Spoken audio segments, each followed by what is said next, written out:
Folks,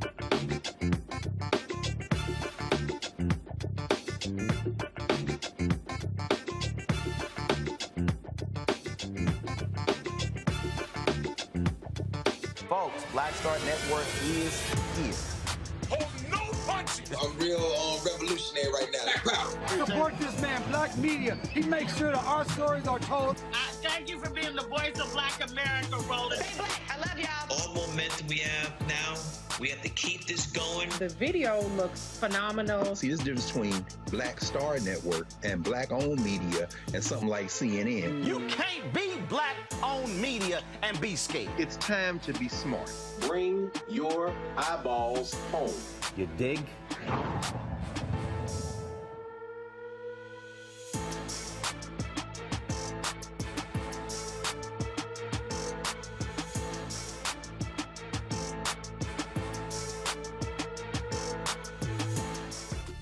Fam, today is Thursday, September 22nd, 2022. Coming up on Roland Martin Unfiltered, streaming live on the Black Star Network.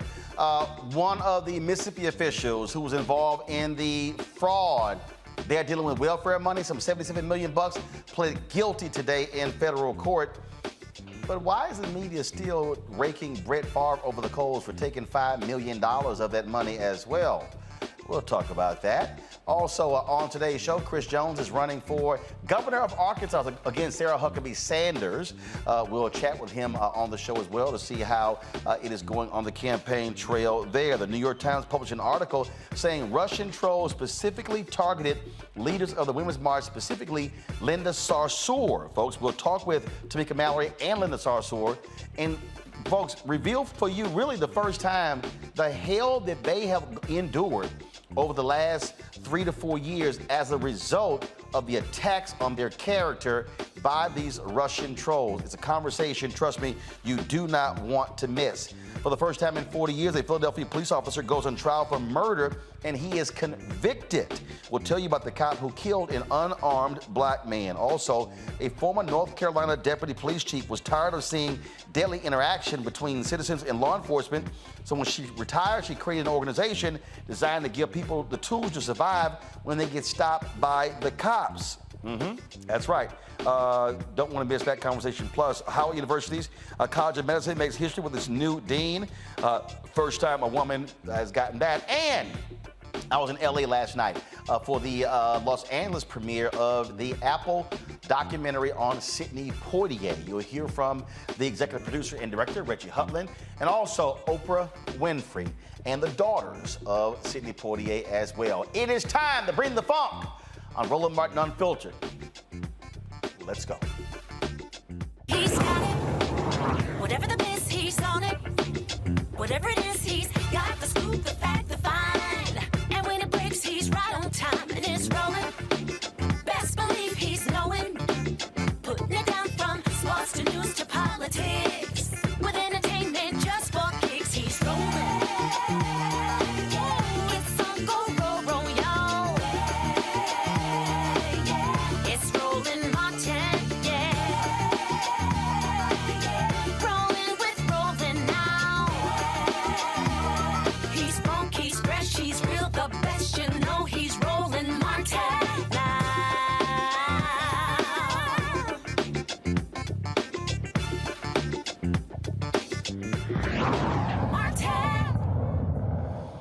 Folks, Mississippi has one of the lowest rates in the country approving people to receive welfare. So that's why it's shocking that you would have an official in Mississippi who is busted, now pleads guilty in federal court for abusing welfare funds. That took place today, folks, in this growing scandal in the state. John Davis, he directed Mississippi's welfare agency while it spent millions of dollars wasting money on all sort of pet projects investigators say were improper. They included a new volleyball facility for former NFL quarterback Brett Favre, requested that would benefit his daughter at the college she attended. Davis agreed to plead guilty to conspiracy to commit fraud and theft. He's facing up to 15 years in prison. Now, there's been some coverage of this whole issue here with Favre, but here's the real question. Why his ass not in jail? Why hasn't he been indicted? What is going on there in Mississippi? This is the blackest state in the union, the brokest state in the union, and yet they are literally wasting and stealing welfare funds. Now, don't y'all think, we can go back to Ronald Reagan and how he would hold up the welfare queen. Oh, Republicans are real good at castigating folks who take $300 or $400 or $500 or whatever. Remember them complaining about welfare folks buying crab legs and lobster with their WIC money. $77 million we're talking about right here. Now, this guy, again, faces up to 15 years in prison, but it's amazing how silent many of them are. Let's talk about this with our panel. Joining us, of course, every Thursday, Greg Karch, Department of Afro-American Studies at Howard University. Greg, glad to have you on the show. Reese Colbert, Black Women Views, thanks a bunch. Dr. Nola Haynes, of course, foreign policy expert, national security expert, and she can also talk about HBCU dance teams versus PWIs. Glad to have all three of y'all on the show. Here's the thing that trips me out, Greg, whenever these issues come up. Republicans are so good at fraud and waste and things along those lines. Here you have these Republicans down there in Mississippi, wasting money that could have gone to Mississippi Valley State, money that could have gone to any number of HBCUs, money that could have gone to a lot of those majority black cities. But no, they won't do that. Let's just give this rich white guy, Brett Favre, $5 million for his daughter's school for a volleyball court, money that's supposed to be meant for the poorest of the poor. And let's also be, people don't understand, Mississippi, for every $1 that Mississippi pays in taxes, they get $4 back. So when we talk about Mississippi abusing federal welfare money, that's money from us, taxpayers. Absolutely. And it's money that it will ultimately someday, maybe someday soon, be returned in some way to some citizens of Mississippi who need it more. We heard Shannon Sharp give hell to Brett Favre and say that if this were a black athlete, what would have happened. But this happened because Mississippi is the blackest state and it's the closed society. These criminals operate with impunity. Now, perhaps, and as you said, this story is unfolding. John Davis, free on bond, apparently made a deal to plead to these counts and to cooperate. So the gunslinger from Green Bay may still see his ass in jail. Our day will come. I have no doubt that this is far from over. The thing here, Reese, is that the people who need the most, again, Mississippi is the brokest state in the union, and these cats are sitting here just rejecting people left and right because they're playing with the money and giving it to rich folks. Why not? Who gonna check them? I mean, this is just nothing but a slush fund and a piggy bank for these crooks in Mississippi. And the reason why it's gone on for as long as it has with impunity is because people don't give a damn about poor people. People don't give a damn about the working poor. They don't give a damn about people in poverty, and mostly black people, because it has such a high black population, even though there are a lot of poor whites in Mississippi as well. So, I mean, as long as they do the crime and they do it big enough, because, the DOJ has all the smoke in the world for a 401k for Marilyn Mosby, or a 5-figure thing going on with Andrew Gillum, or with the guy who was up in New York. But when it comes to the white folks, it seems like the bigger the crime, the less the time, the less that they're even going after it. So it's good that this one person is finally, pled guilty. He's facing 15 years, but everybody should have been perp walked by now, including the former governor, Phil Bryant. And that right there, Nola, is an important point, and that is you've had folks there just getting away with this, and, and folks kind of like, it's no big deal. We're talking about federal funds, and when we see a black politician, all of a sudden, when they say, "Oh, God, took a bribe or something," and they got Super Bowl tickets or a trip paid for, I mean, it's all kind of coverage. I mean, we're talking about damn near $100 million here. Right. So, to your earlier point about the population in Mississippi, the state next to my home state in Louisiana, I'll start by saying I'm angry. And then my second point is, representation does not equal power. And oftentimes we have in southern states where you have majority Black bodies, but we do not have the power. As New Orleans is actually going through a recall process right now with our own mayor, representation doesn't always equal power. And in this situation in Mississippi, we're seeing more of the same. We are seeing people who have been historically oppressed and disenfranchised. You add all the things, Mississippi can definitely check all the boxes. And here you have another situation where this isn't the first time that rich people have stolen from poor people and then put the blame on poor people. But in this instance, there are text messages. I saw the text messages and it was very clear. There is no, there's no blurred lines here. This was intentional. Brett Favre was concerned about being caught and where the money came from.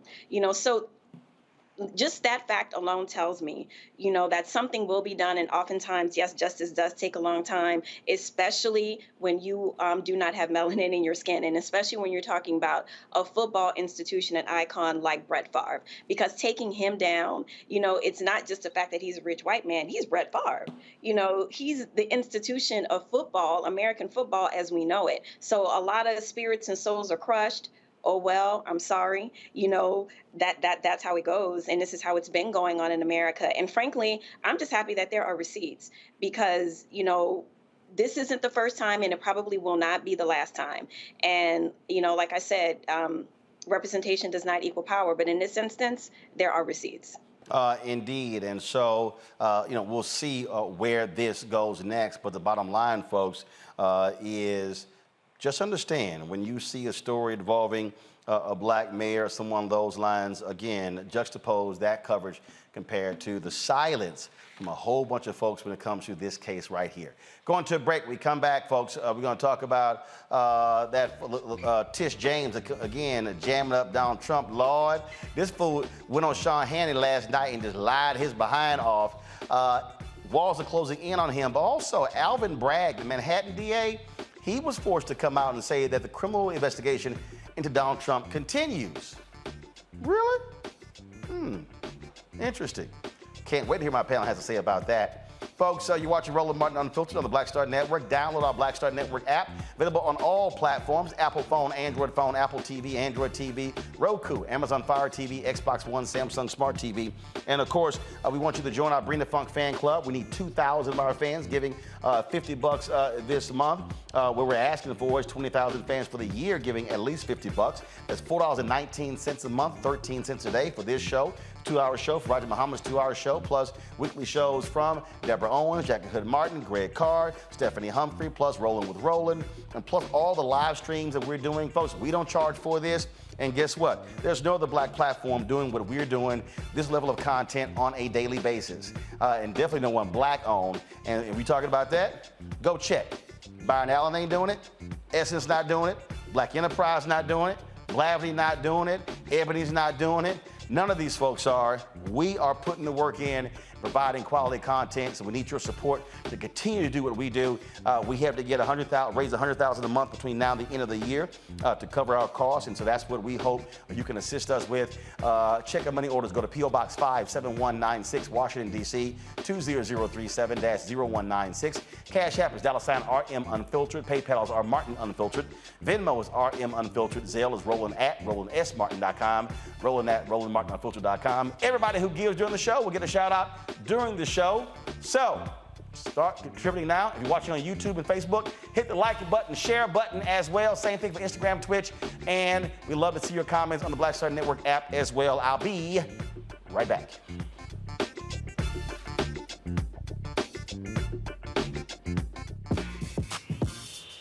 When we invest in ourselves, our glow, our vision, our vibe, we all shine.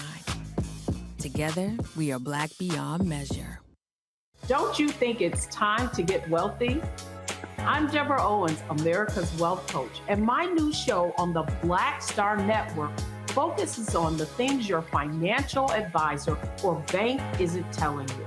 So watch Get Wealthy on the Black Star Network.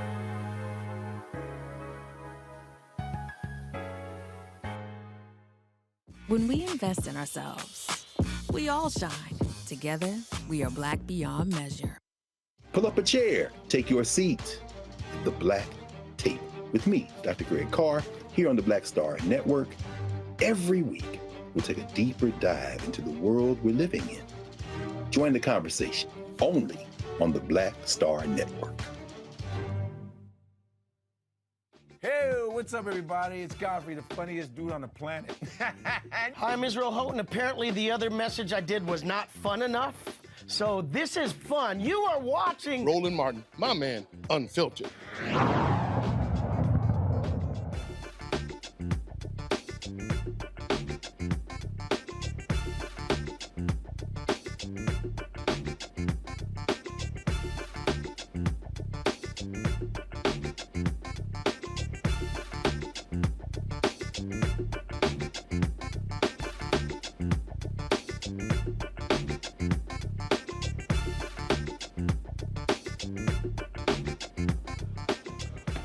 MAGA world's losing their damn minds because New York State Attorney General Tish James laid out in graphic detail how Donald Trump and the Trump organization is an absolute fraud, complete fraud.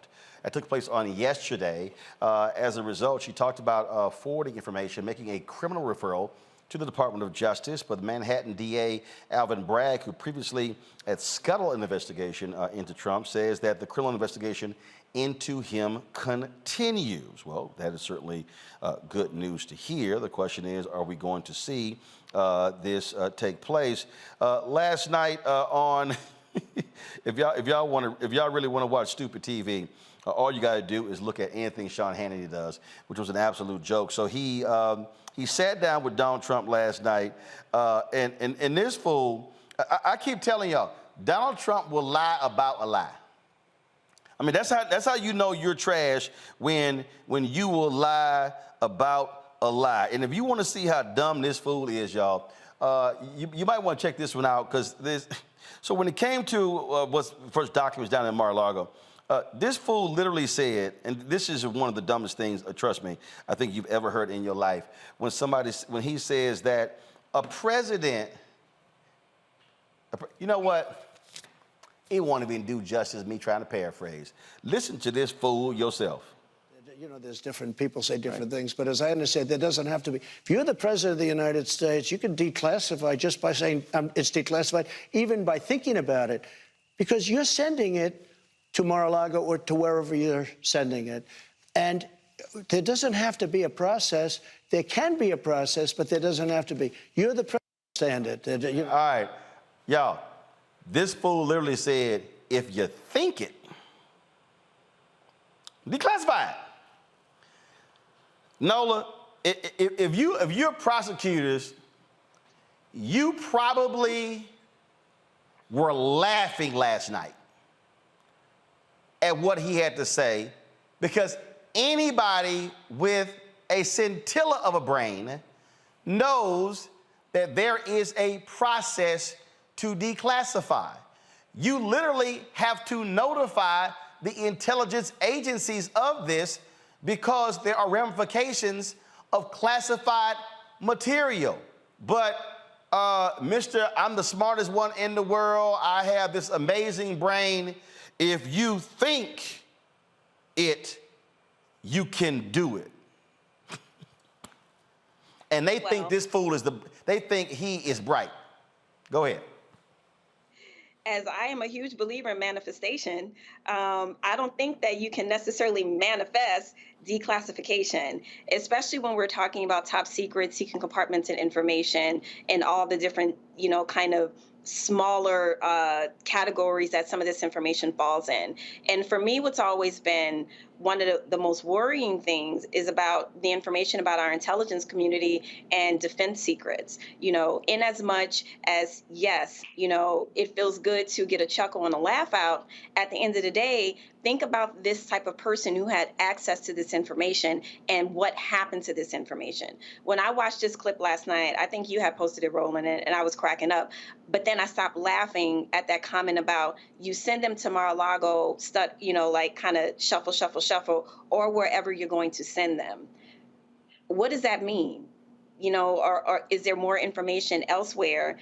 Is there not an internal informant to tell DOJ, FBI where these documents may live? But, the former president always had the tendency of projecting and telling on himself, right? So what was revealed in that word jumble last night, so it was concerning while entertaining, but at the end of the day, no, you cannot Jedi mind trick this away or manifest simply declassification. This is very serious. It is a crime. And for the people who say that they are for law and order, who are not standing up for law and order, shame on you. You should put your country first. You should put democracy first, and not a personality who will throw you under the bus in 2.5 seconds. And the reality here, Reese, is that these incompetent people will do anything to protect this lying scumbag. In fact, Congressman Jamie Raskin just got sick and tired of it and blasted Republicans during a congressional hearing. Check this out, and I want you to respond afterwards. Of the minority leader, Mr. McCarthy, and after we went back and conveyed our agreement to the GOP proposal, it was vetoed by the fourth branch of government. I'm not yielding now. It was vetoed by the cult leader, Donald Trump, who said he wanted no investigation at all. That's your guy. Donald Trump, he said he wanted no investigation. And so you pulled the plug on the investigation you originally advocated because Donald Trump didn't want it. Let's tell some truth. Would you like You're talking about truth? The facts. I'm giving you the truth. I'm giving you the facts about it. And then when Speaker Pelosi said, well, in that case, the House of Representatives will conduct our own investigation, then again, you guys boycotted it because you wanted to put pro-insurrection members on the committee. And so we ended up with a bipartisan committee of people really interested in getting to the facts. And you know what? This is what you guys can't stand. America listened to it because we had real congressional hearings. Unlike what goes on here with the temper tantrums and the diatribes, and too often our side gets pulled into what you guys are doing, but we had real hearings. And 25, 30 million Americans watching because we told the truth about Donald Trump's assault on democratic institutions and the right to vote in America. And maybe you can't handle the truth, but that's the reality, and nobody has laid a glove on any of the testimony that has come out during those hearings. So we hear this absurd whining about Ray Epps, who has absolutely nothing to do with any of it, and all of these conspiracy theory allegations have been debunked up and down. Up and down. You think you've got something? You bring him in and talk to him or send us a letter or do something. But why don't you deal with the reality of the situation? Do you think that Donald Trump tried to get the Secretary of State of Georgia, a lifelong Republican named Raffensperger, to just find him 11,781 votes? Is that real or is that fake? You're interested in facts? Is that real or is that fake? You think Donald Trump? Are you offering to yield now? Time of the gentleman has expired. Okay, I'm just saying I would like a serious response to our hearings because the time of the gentleman has expired. If you want, there's somebody, Reese, who's probably saying, "Man, y'all should stop talking about Donald Trump." No, I need y'all to understand what he has unleashed. You have individuals right now. This thing has expanded. It has metastasized. This thing is this cancer is now going across the entire body, and what these folks are preparing to unleash on this country in November, if they win the House, if they win the Senate, if they win secretaries of state races, if they win gubernatorial races, if you thought it was just Trump, no, you about to really see what this thing is all about, Reese. Oh, absolutely. I mean, the bottom line is that Trump is still the kingmaker in the Republican Party. His hand-selected candidates won the Senate races, or the Senate primaries and the gubernatorial primaries across the country. And these are crackpot radical Republicans that I wrote about in my book.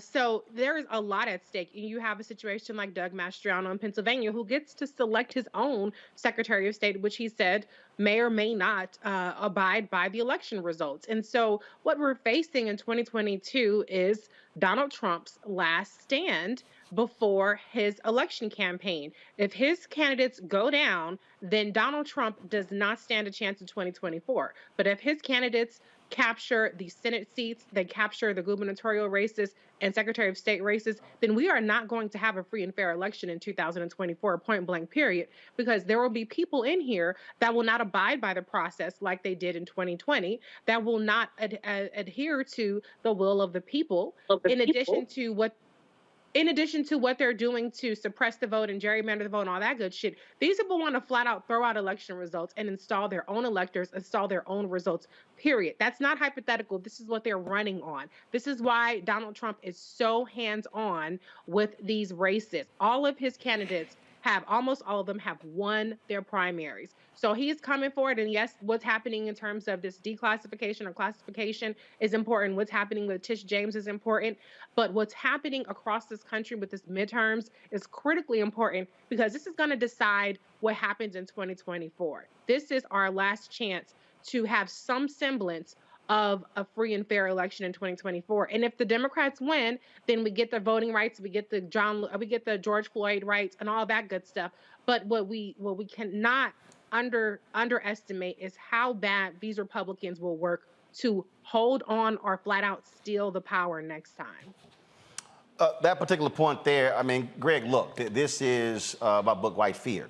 How the brown of America is making white folks lose their mind. What you're seeing right now with sending the migrants to Martha's Vineyard, DeSantis rewarding his donors, that's a part of this. But also, I need to remind people of this here. This is an Axios story by Jonathan Swan that came out on July 22nd, 2022. A radical plan for Trump's second term. Folks, if y'all go through this, they literally are meeting as we speak. They have been plotting and planning. They have been going through saying, what were the mistakes that we made in 4 years?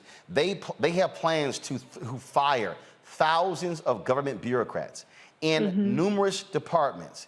They literally are saying they are vetting people who are stalwart supporters of Trump and MAGA world.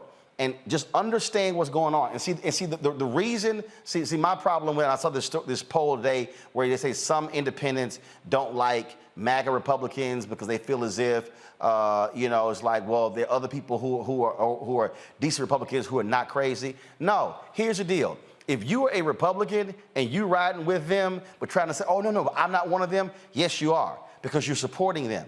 And what these people have in place, they want to gut so much of the environment, civil rights laws, you name it. And so we have to keep sounding the alarm, because for every one of these black people who are sitting their asses at home, who talking about, man, I ain't voting. I had some dude talking about, oh, why should we be mobilizing to vote? Is reparations on the ballot? And I said, well, fool, who gonna give that to you? House and Senate? So I said, are you really that dumb? Because if you say that's what you want, I said, it ain't gonna magically appear. And so other people are sitting here saying, well, get tangibles for your vote. They kind of gotta win in order for you to get what you want to get. And so the folk on the right, they're very clear on what they want. They're real clear. And what they're not doing, they're not having that conversation about don't vote. They are highly enthused because they know exactly what they're trying to do, Greg. They absolutely do, Roland. And I gotta get down there so you can sign my copy of White Fear. And I got these hard copies of your books, Reese, because again, you both lay it out. This is driven by White Fear, and you've laid it out. And of course, as Reese said, you see the implications at the ballot box, and you see the implications in all of the elections and all of the primary candidates they had. And I agree with you, Dr. Haynes, this is no laughing matter. You know, Donald Trump is the avatar. He's a clown, but he's an avatar for a much larger movement. And the movement isn't just in the United States. In Brazil, Lula da Silva will probably win that election, but Bolsonaro has already said, I'm in control of the military. If Lula wins, fuck it, I'll just kill him and everybody else. And Steve Bannon hasn't gone anywhere. The report that you showed, Axios, there is a mountain. There are mountains of those reports out. There are mountains of those reports which have showed from Hungary to Brazil to the attempts in Mexico to try to strong arm what happened in Bolivia and Peru. Donald Trump is just an avatar for a larger global movement to continue to maintain power. It is funded by corporate greed. It is funded locally by driving people driven by white fear into white nationalism. And so, yeah, Donald Trump is, he's got at least a half dozen things plaguing him right now. Of course, he's got Tish James and the civil suit in New York. He's got, as you said, Bragg with the criminal probe, and his CFO has already pled guilty and will probably be testifying again against him. I think that goes to trial about a month from now. He's got a defamation suit from this lady who he said he's suing for defamation because she said that he raped her in the 90s, and he's trying to get the suit dismissed, but it hasn't been dismissed. And don't forget the 1-6 Commission and also the Georgia election tampering. But the point is this. I'm in Atlanta right now for this Asa Hilliard free Return to the Source conference here at Atlanta University Center. I'm sitting in the Woodruff Library. When I got off the plane this morning, the AJC, the Atlanta Journal-Constitution, proving once again that white stream mass entertainment media cannot be trusted. The headline was Stacey Abrams not garnering the type of black support that she needs to be. I'm saying this is not news. Who owns the AJC? You people are all lining up to maintain power by any means necessary. People now need to be smart, because if they can get this power back, if they can consolidate, they're going to invalidate elections. They're going to break this thing.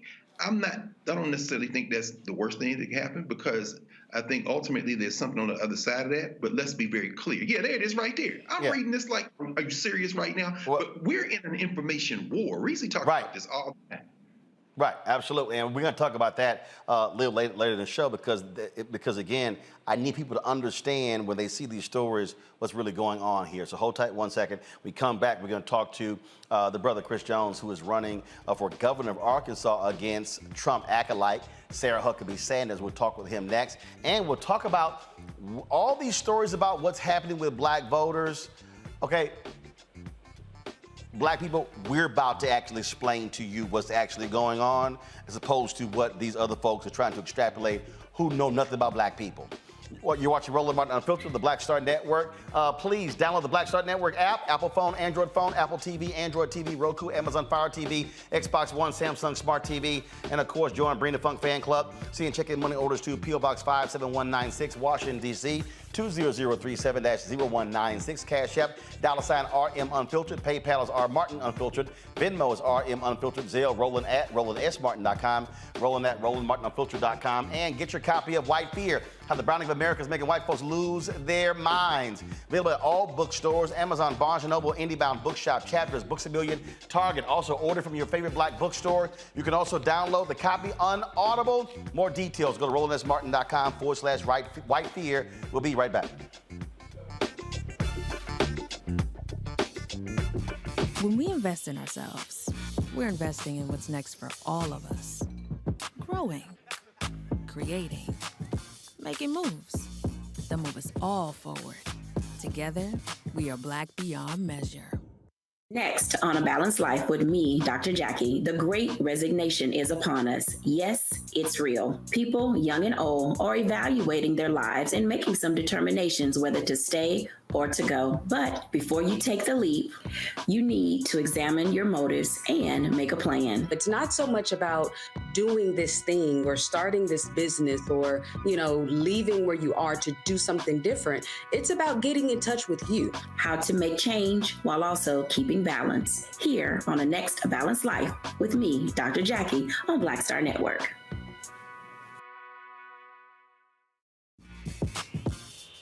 When we invest in ourselves, our glow, our vision, our vibe, we all shine. Together, we are Black beyond measure. We're all impacted by the culture, whether we know it or not. From politics to music and entertainment, it's a huge part of our lives, and we're going to talk about it every day right here on The Culture with me, Faraji Muhammad, only on the Black Star Network.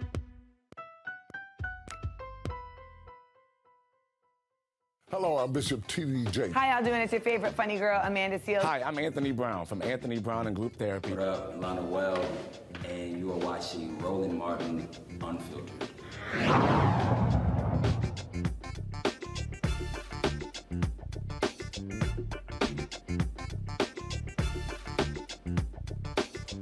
All right, folks, my next guest is running against Sarah Huckabee Sanders to be the next governor of Arkansas. Chris Jones is the first African-American running for statewide office in more than a century in Arkansas. He joins us right now. I'm glad to have you on the show. Chris, the reality is Arkansas, many call it the red state. Look at the polling numbers showing you down. Look, you got less than 50 days, some 47 days before Election Day. What are you doing to try to convince voters that you are a better alternative to be the governor of Arkansas than Sarah Huckabee Sanders, who is a Donald Trump MAGA supporter? Yeah, appreciate you having me on, Roland. Great to be back. Look, that is the question to ask, right? And what we're doing is we're going and we're showing the contrast between the two of us. On the one hand, you have a personally picked person who Donald Trump, twice impeached, MAGA insurrectionist, came in and picked her to put her in place. She's not showing up. She's the kind of person that will eliminate the income tax totally, which would gut education. She wants to privatize everything. And we're talking about the chaos that would be created under someone who supports things like the insurrection versus the community that we offer. And we're offering it by showing up everywhere. I'm going to every part of the state, talking to voters all over the place, and we're really moving towards galvanizing folks to turn out. And we have to hit it in every population. And one thing I will say, Roland, is that we talk about Arkansas being a red state, and I've said this before. We're a non-voting state.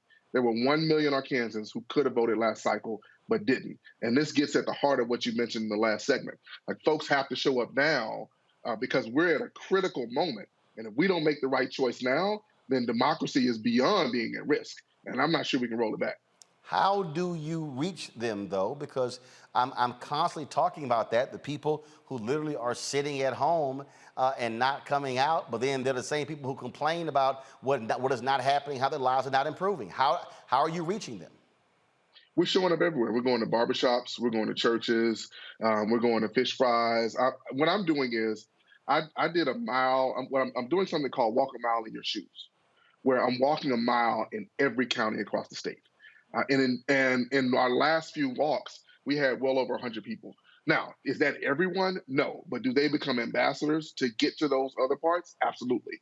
So that's one way we're doing, which is meeting people where they are. Questions for my panel. First off, Greg. Thank you, Roland, and thank you, Dr. Jones. I just love seeing that. I'm on your campus, brother, the house right across the street. Watch out now. Watch out now. No question, no question. Look, man, on your campaign website, when you open up with, my family's lived in Arkansas for 200 years, this shouldn't even be a contest. We know this isn't about logic. As you say, what's your plan for turnout? What's your plan? And how do you need support to get these folks organized to get out this vote? Because we know people aren't voting with their heads. They're devoting to some more basic instinct. Yeah, it's a visceral thing. Greg, good to see you again. Folks are voting based on those who connect with them, right? And I've had conversations in deep, quote unquote, red areas, and they said stuff that makes my logical brain explode. Like, I'll never vote for a Democrat, but if Donald Trump was Democrat, I'd vote for him. Well, I'm not having a logical conversation. I'm having an ideological conversation. And so when I shift and I talk with them, it brings them in. Now, for our people, part of what we have to do is drag them to the polls. And we're setting up to have a bus in every county. We need folks to help fund that. Folks can go to my website at chris4governor.com and really help us out. But those buses, from early voting to Election Day, are going to drag folks to the polls just like back in the old day. We're talking to fraternities and sororities. We're talking to churches.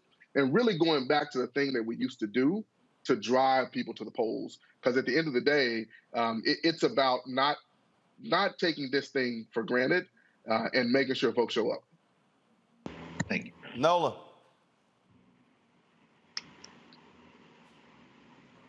Nola, you on mute? Psych. I was. My bad. We know you were. Your lips were moving and we couldn't hear nothing. My bad. So thank you so much for running this campaign, especially in a space like Arkansas. My question is more in my social science kind of world. I'm curious, have you polled people in terms of how they are getting their information? And the reason why I'm asking you that is because one of the things that I found in my research and misinformation and disinformation, we talked about ideology, but the trigger of ideology, which is emotion, which is so devoid from logic, as we all know, that we're talking about things that triggers people's emotions. And social media and the way that people are getting their information nowadays are the vehicles to that type of messaging. So I'm very curious if you or your campaign knows how people are receiving their information. And I'll kind of, my guess is if it is through social media, they might be getting treated to some messaging that, why vote, to kind of bake in this level of apathy that people have around voting and using certain things like the war in Ukraine, as one of the reasons to say that your government doesn't care about you and all these different things. So I'm just curious, have you polled the community to see how they're getting their information? Yeah, appreciate that question, Doc. So our polling firm has done that, and they feed back us the very thing you said, where folks are getting their information through social media. And what is so challenging and yet dangerous is that you can hyper target and send those very messages that you talked about. So we're on social media. We're also doing our targeting. And one of the things that we also know, though, is that you can override what information you receive on social media by the experiences that folks have. And look, let me be clear. Like, we started this race with an uphill battle. She has way more money than we have. We were arguably down 30 points. And now while we're still down, we've closed the gap a lot. So we're only down 11 points now, and we're winning over groups that Democrats don't traditionally win over in Arkansas, in addition to bringing all the Democrats home. So that combination has allowed us to really target the folks that we want to reach. And then when you combine that with the old school get out the vote tactics that I learned on Deval Patrick's campaign, that I worked in other campaigns and learned about how you go into these communities, meet people where they are in the way that they can be met, and again, drive them to the polls. All right, then. Reese. Dr. Jones, it's such a pleasure to see you on the show. I'm rooting for you, of course. Thank you. I find your platform to be really, really compelling. For you, though, what do you think is the biggest thing that's resonating with the folks that you're talking to on the ground? Is it something that's policy-wise? Is it the humanity side, the connection with them? What do you think is going to really make the difference to kind of get people out of their seats? Because we know the Republicans, well, with Sarah Huckabee Sanders, she has her father, she has the Trump connection. So obviously there's a lot more that you have to do to make up for her built-in fundamentals. Yeah, she does have all those built-in fundamentals. It's great to see you, and I appreciate your voice as well. When I think about her, one of the things that's interesting is that she has all that, and yet she hasn't even brought together her own party. Like, she's not showing up. Her message is, let's say no to everything. Her message is, let's ban all abortions completely with no exceptions. And that's resonating with people. Take a quick example. We have a $1.6 billion surplus. Our teachers make less in Arkansas than they do in Mississippi. We could have given teachers a pay raise, right? We say thank God for Mississippi until now. And so we could have given them a pay raise, and did the legislature decide to do that? No. And Sarah Huckabee Sanders was completely silent. So we're lifting up things like that, and that's causing the teachers to come together and say, no, we want something different. But to answer your question, it's really two things. One, it's the clarity of our message in terms of what we want to do. We want to spread PB&J across the state. Preschool, broadband, and jobs. PB&J. I like People get it. They can wrap their heads around it. It's simple. You can take it away. Spreading PB&J. And folks feel that because they know I can't get on the internet. My kid isn't doing well in school, and there's some counties where people make less than $10,000 a year. On top of that, the overarching thing is this notion of community. And I'm an ordained minister, and everywhere I go, I say, look, I follow the second commandment in the Bible that I read, and that's to love thy neighbor as thyself. And I'll tell everybody that. And the thing about it is, that simple message of love and community is what's actually bringing our Kansans together across the political spectrum. And that's what's going to get us across the finish line first. All right, then, Chris Jones, certainly good luck there in Arkansas. 47 days left. Make the most of it. Right. We're going to make the most of it. Thank you all. God bless you all. Appreciate it. Thanks a bunch. A little bit earlier, we showed you, pull the article up. So all these questions have been going on, talking about what's happening in Atlanta, in Georgia, with black voters. And here's the thing that people need to understand something. Okay, first of all, the black voter today is different from the black voter 10, 20 years ago. African Americans today, fewer people are self-identifying as Democrats. That's first, okay? Second of all, you have more millennial and Gen Z black voters today than you had in the past, obviously, 10, 20 years. And so, as a result, if you're seeing more and more baby boomers pass away, then all of a sudden you're now seeing shifts. The question of when you talk about support, it's not, so when you hear, oh, Stacey Abrams might be getting 77 or 80%, the issue is also folks who are disaffected. And when we say disaffected, it doesn't mean they're going to vote Republican. It means they ain't voting at all. And so what you have to understand, we've been sounding the alarm here. We've been telling y'all what the cure is, frankly, to be able to do this and how you must have targeted messaging. You've got to have people, trusted sources, talking about what are the benefits that happen. You know, Reese, I remember back in 2020, 2016, you were complaining about, again, how the White House putting out these long memes and all kind of, long white papers and stuff. You're like, can y'all use how folks communicate today? Again, change it. Y'all find the Eric Swalwell ad for me. And then, and again, it's just, it's basic messaging. Joe Manchin always says you got to put it where the goats can get it. And I just think part of the fundamental problem is Republicans are great at bumper stickers, talking to people anyway, and making it plain. Democrats want to try to sit here and give these long-ass answers. That's just simply not how folks process the information. We live and breathe it every day. That's not the average voter.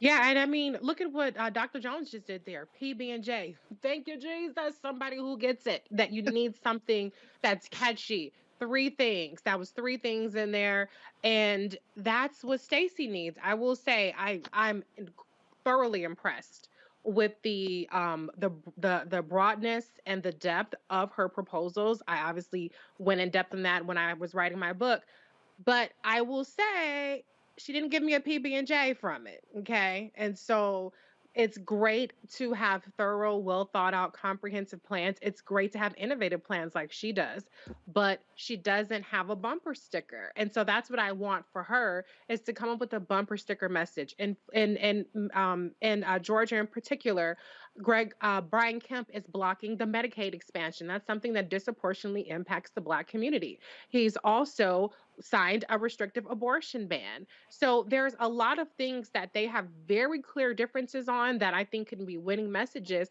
but she has to give us a PB&J. If she doesn't give us a PB&J, you can give us the whole damn grocery store, okay? But sometimes you go into a grocery store and you said, you know what, I'm just gonna go to McDonald's because I ain't got time for all this shit. So what she needs to do is she needs to make it a little bit more plain, make it a little bit more concise. What she's doing in terms of the Black male voter outreach is genius, but if people don't hear about it as much as they need to, then it's only going to be as impactful as the people that she touches. So I'm rooting for her. I think that, Reverend Warnock has a more compelling campaign because he has insulin. That's his big thing, insulin and voting rights. So, 2 things that he's very much engaged on. And I just need for Stacey Abrams to come up with that as well. But to your point, we're not a monolith. There are a lot more disaffected people.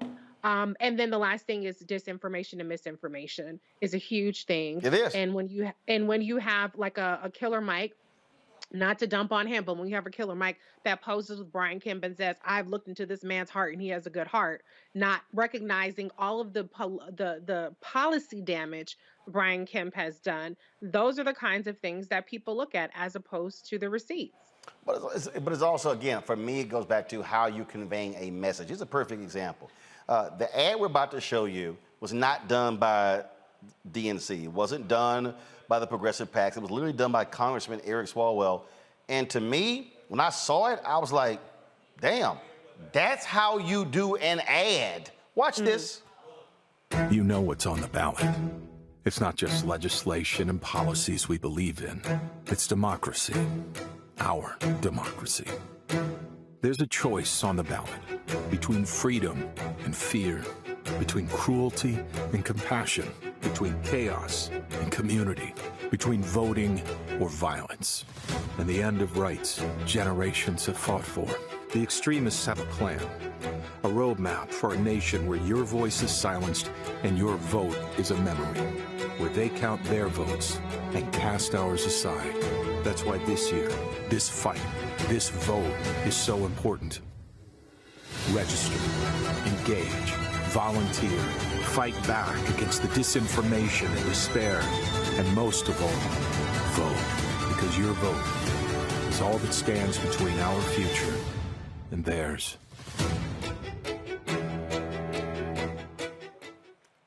That's an ad, Nola. That's, I mean, in terms of you lay out, these are the stakes. I mean, absolutely. It gets straight to the root of the problem. And, you know, sitting here with my academic hat on, and also kind of like also working between the space of academia and policy, I'm always engaged in these conversations about what we do in the academic world, the types of things that we write about, do not necessarily resonate beyond that space. You know, we theorize about a lot of things, and then we have these situations where we talk to policymakers and stakeholders and all these things, and their eyes start to glaze back because we have all of these complicated words and charts and statistics and stuff like that. And while that may work in some settings, at the end of the day, my mom and my daddy gonna ask me, so what's the bottom line, baby?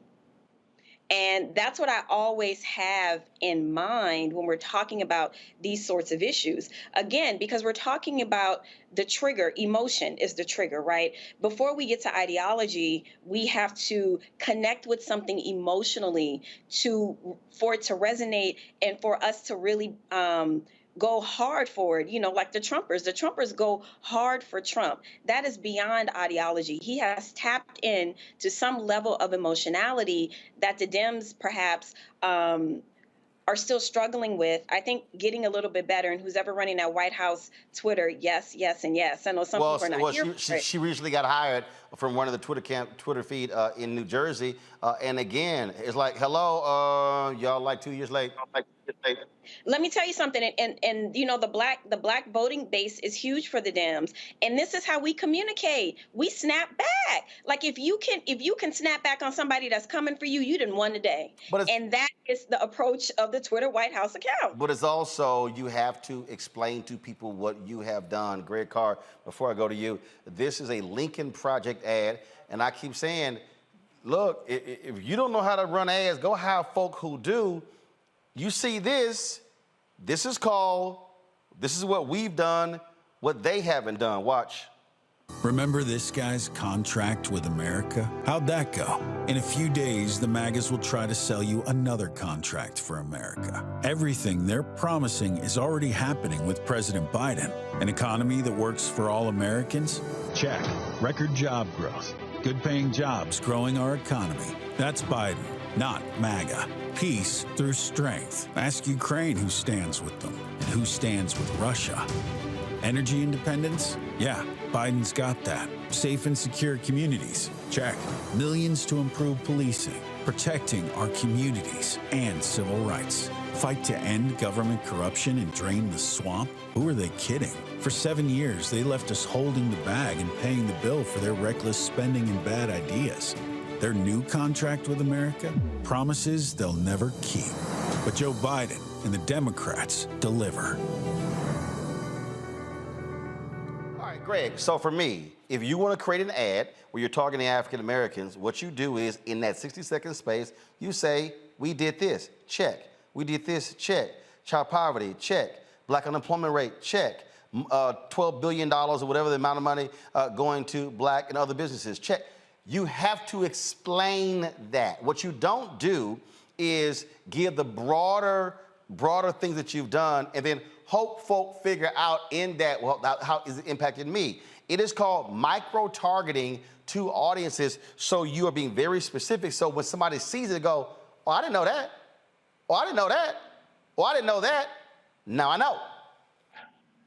Yeah, Roland, I mean, micro-targeting, brother, you said it, and that's really the word. As I was watching that Lincoln Project ad, I was thinking the Democrats can never make that ad.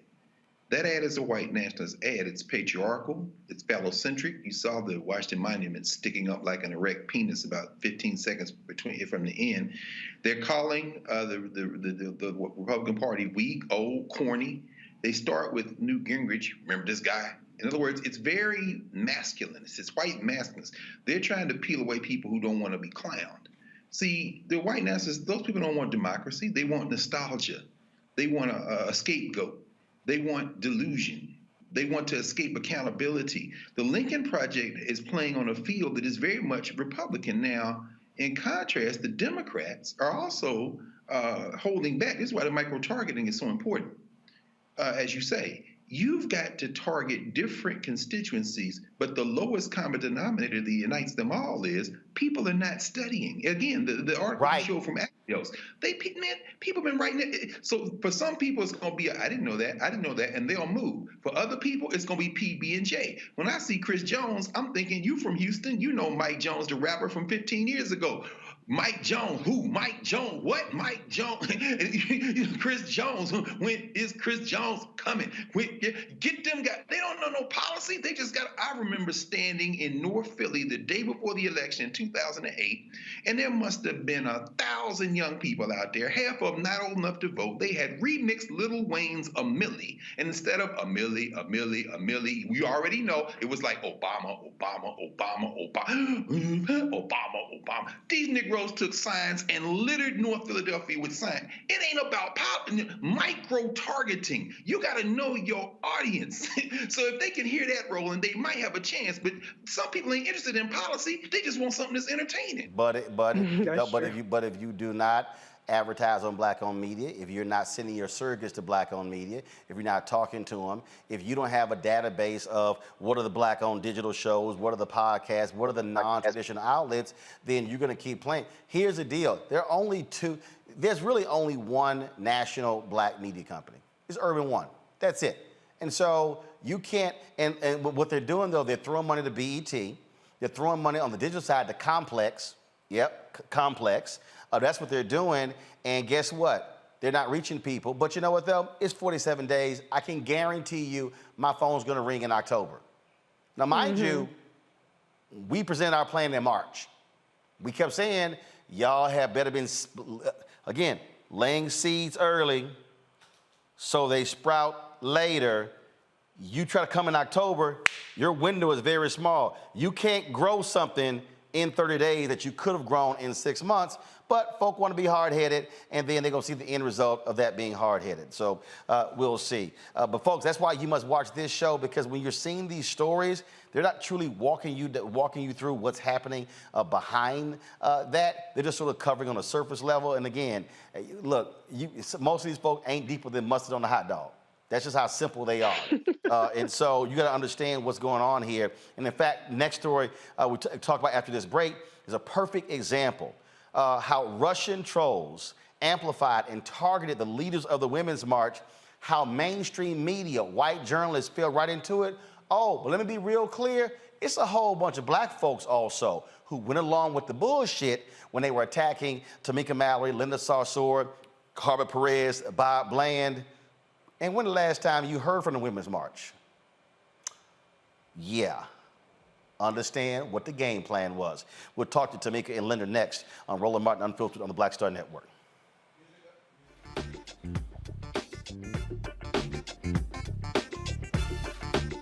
I remember being with The View when they said, we want to extend your contract. And I knew God said, it's time to move. It's time to go. And everybody was saying, Cher, you got a great job. You're making all of this money. And I said, no, it's time. And they said, you ain't gonna be able to, you've been away from Hollywood. And I said, it's time to go. And when I didn't, that's when I realized I was about to go through this divorce and it was gonna be expensive, it was gonna be a lot. And I said, I'm gonna stay. I said, I'm gonna stay for a couple of years. So you make this money. See, go ahead. I'm gonna make this money and then I'll get out, Lord. So do a compromise. I'm gonna do what you say, but I'm gonna do it on my thing. And he went, really? He went really. And you know when he went really? They said that we were heavy in contract negotiations. And they came, my manager called, she said, they're not gonna renew your contract. And I went, hey, wait, what? Sue, what? Just yesterday, they was offering me more money. She said they just decided not to renew your contract. And I remember sitting in front of the mirror at the View, and I went, what happened? And it was very clear. God said, I told you it was time to go.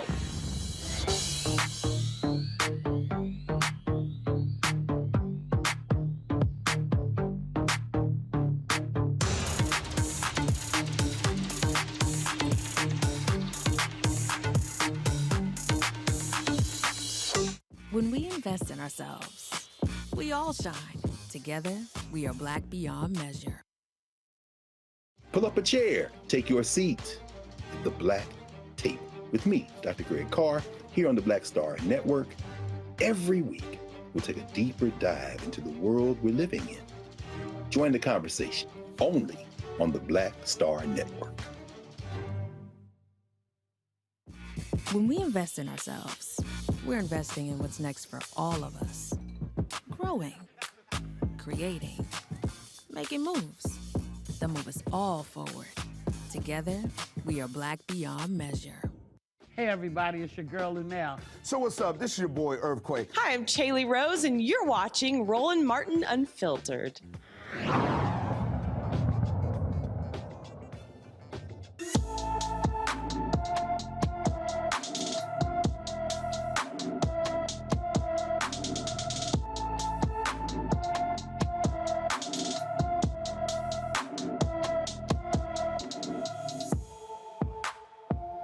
Jamari Robertson has been missing from Austin, Texas since August 30th. The 15-year-old is 5 feet 7 inches tall, weighs 140 pounds with brown hair and brown eyes. Anyone with information about Jamari Robertson should call the Austin, Texas Police Department at 512-974-2000, 512-974-2000. Folks, the Women's March led the largest mass resistance march in history, January 2017. Folks all across the country and the world gathered. The reality is this here, the four individuals who really made that possible, leading that particular effort, putting together the strategy and everything behind it. Tamika, Mallory, Linda Sarsour, Carmen Perez, Bob Bland. There were others involved as well, but they were for co-chairs. Well, guess what? History also shows that when you are one of those leading forces, other forces want to take you out. They saw that with that sort of mass gathering around Trump's inauguration, what then would happen if those four were leading over the next 4 years? Well, guess what? I told you how white supremacy works. And when we talk about white supremacy, we're not talking just about here in the United States. When I'm talking about white fear, which is my book, we also are talking about Russia and Putin and how they also think and operate. And so they then began to activate Russian troll farms who then began to viciously go after the leaders, especially Linda Sarsour. Folks, the New York Times this week published a story that laid out, this was the headline, how Russian trolls helped keep the Women's March out of lockstep. Joining us now is Tamika Mallory and Linda Sarsour. Glad to have both of you back on the show. Linda, I'm gonna start with you because you were quoted in an article as saying, here y'all had this massive moment and it was a high, people were talking about it, and all of a sudden, there's this deluge of folks just coming after and just with all kind of stuff, and it was hitting from all quarters at the same time. The hate we received, Roland, immediately after the Women's March was not organic nor authentic. And we knew that, but there was no way to prove it. The ways in which we were being criticized from every left, right, from the north to the south we didn't know what to believe. We didn't know what was going on. But what we knew was that online hate and harassment that I received in the beginning of the march, that then, of course, as you know, leaked into our other co-chairs and the Women's March, was actually dangerous, and it set a dangerous precedent. And just to be clear, the sentiments that the Russian government amplified already existed on the internet from the alt-right, from the right wing, from right-wing Zionists. It was already there. So it wasn't that the Russians created the content, they just amplified the content that they had already seen in the dark corners of the web. Which then, as you know, when you keep repeating a lie, you keep repeating a lie, you keep repeating a lie, mainstream media was hoodwinked. White women who were part of the Women's March and supporters of ours across the country were also hoodwinked. Some progressives or people who consider themselves to be progressives were hoodwinked. And I will say this about Russia, knowing that we do have folks in this country, including the Republican Party and white supremacists, there's an ideological connection to the Russian government. The Russian government wanted Trump to be the president of the United States of America, knowing how he would interact with them on foreign policy. But once he got in, they needed to protect Donald Trump. And so they decided that the Women's March, and me in particular, were going to be the target to try to undermine what they believed to be a strong, united anti-Trump force in America. And the thing there that Linda just talked about there, Tamika, really jumps out. How, when the right and then the left begins to amplify the exact same thing, so now all of a sudden, you have no protection. You're like in an island all by yourself, and people are throwing stuff out, and then you're like trying to respond, and now you're getting hit by your known critics, but now you're getting hit by allies, and you're sitting here the whole time going, this is bullshit, what are you doing? But they are feeding into it, and then it becomes a feeding frenzy. Absolutely. I mean, the internet is very dangerous. As you know, Roland, we talk about it all the time. Once these entities, and I think Linda mentioned something that is so important, the sentiment was already there from people who would be our opposition. And in my case, particularly when dealing with other Black folks online who were trolling and, feeding negativity about me on the internet, what happens is that these people who are able to exploit that sentiment, they pick it up, they take those, different issues and they exploit it. And I'll give you an example of one issue, which actually was not a troll problem. It was a real issue that the name of the Women's March was really sort of co-opting the 1999 march that happened called the Million Women's March. So that's how the white women came into this space already co-opting a previous movement and a previous name. And Black women were very upset about that. The New York Times article shows you how the Russians, they found out that that was an issue and they exploited it by having a hashtag called Change the Name. And under it, they were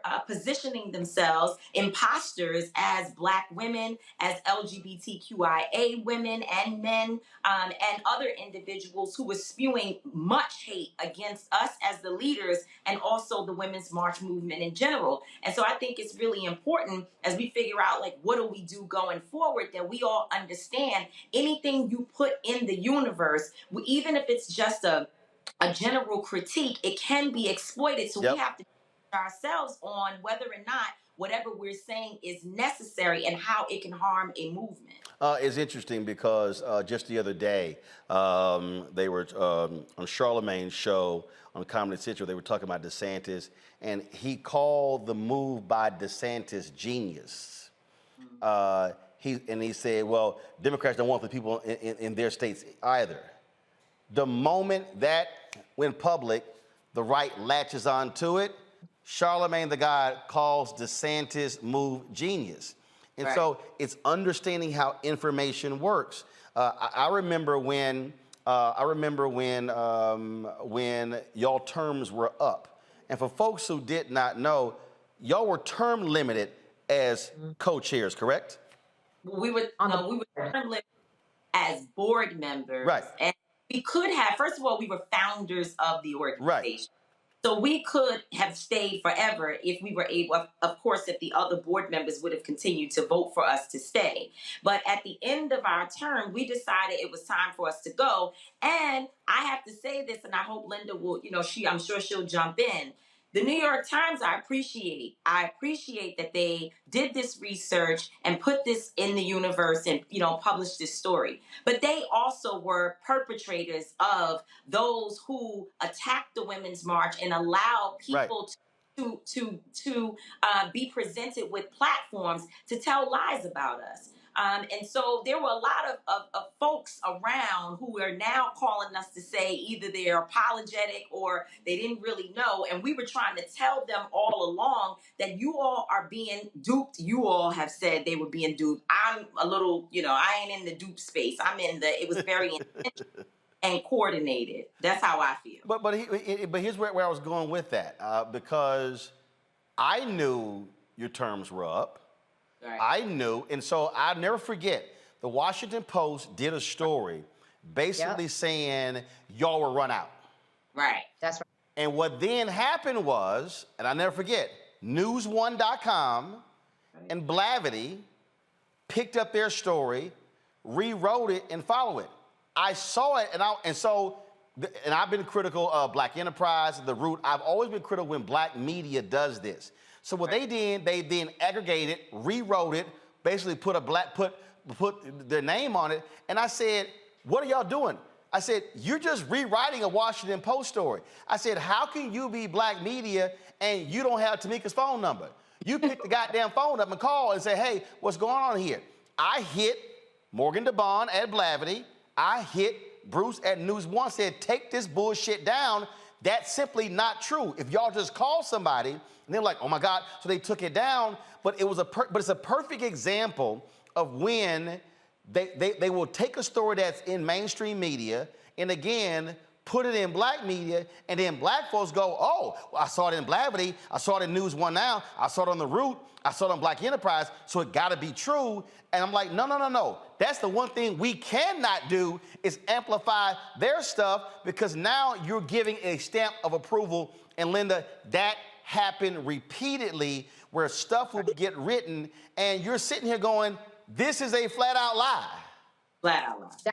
That's why, Roland, we love coming on your show, and we have been longtime supporters of your journalistic ethics. This entire New York Times story is an expose not just on the Russian government, it's an expose on the media.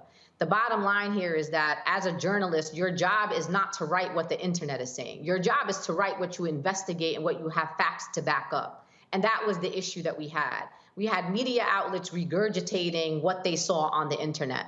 To your point about when we left the Women's March on Washington, all you had to do was look at our bylaws. You could look at our bylaws, you could see the timeline of when we were instated as board members. We had 2-year terms.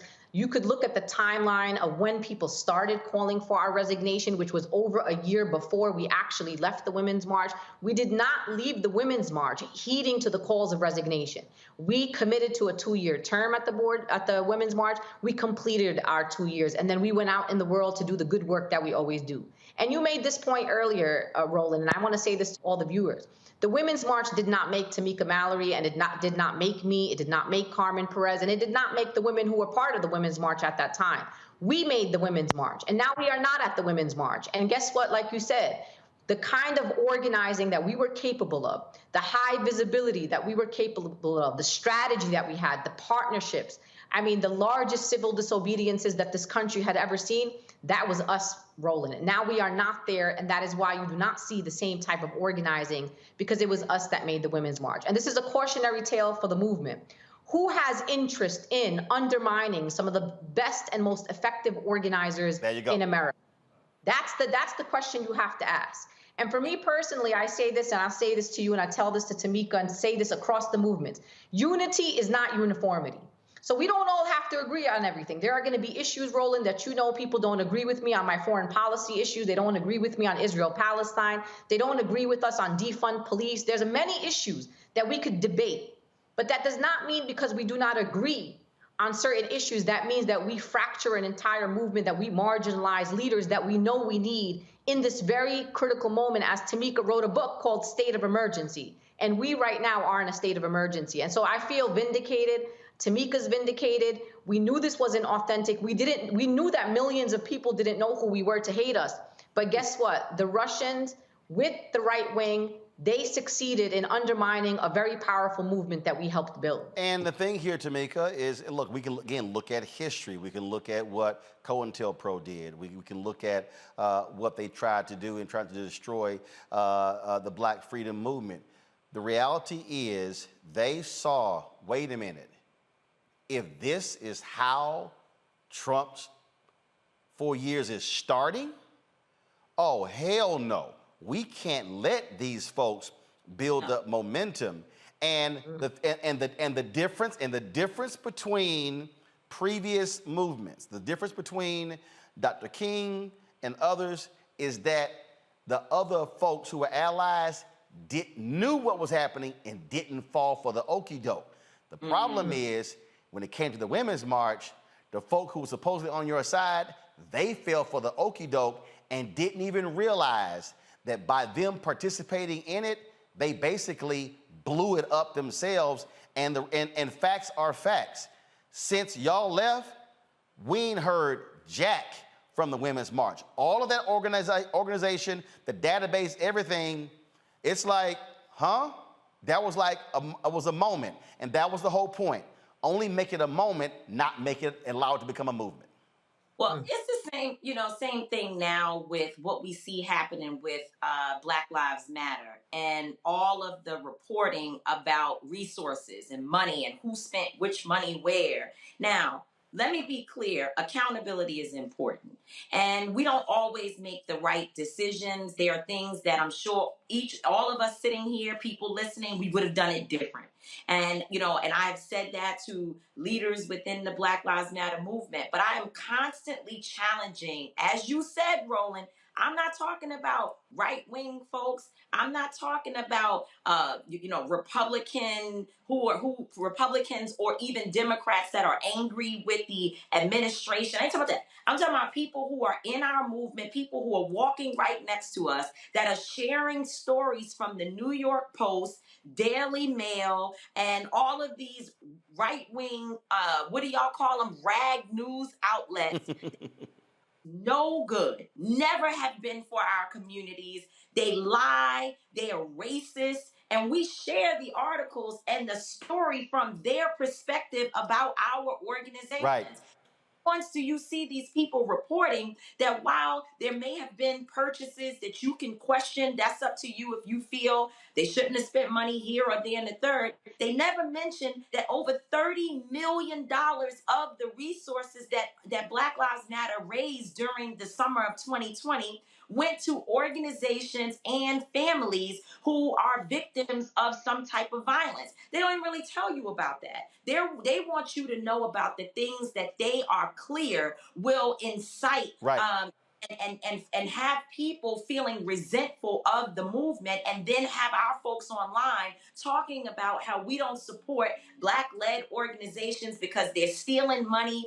It's very intentional, and they've been doing it. Every single Black leader that we know and Black organizations that have been out there really midst of a movement that is transforming culture has been accused of taking money or some type of financial impropriety. If we don't wake up and recognize that these people are using us against us, I love the conversations. And as Linda said, it really does feel like vindication to hear us talking about these folks who are our opposition that leaned in, and how the Russians, I love that.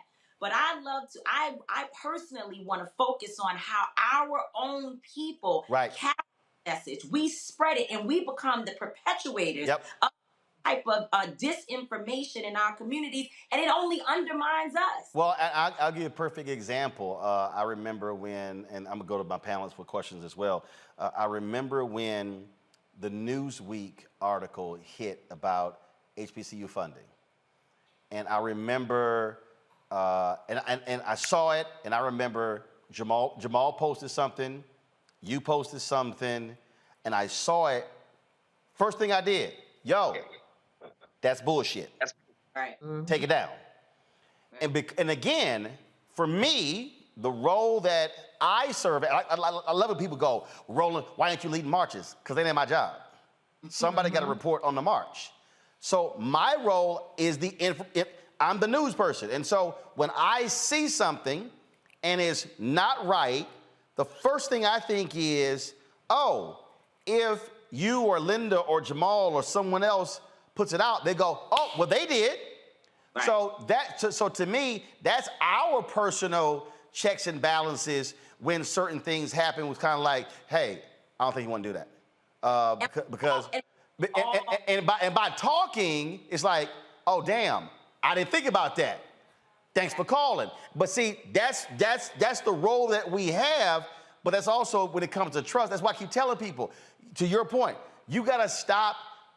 When you share someone's article, you literally are sharing their perspective and how they reported the article, and it's not, well, who they didn't call and how they shading it. What's the headline? What's the focus of the story? Don't give it an objective. No. There's no such thing as objective.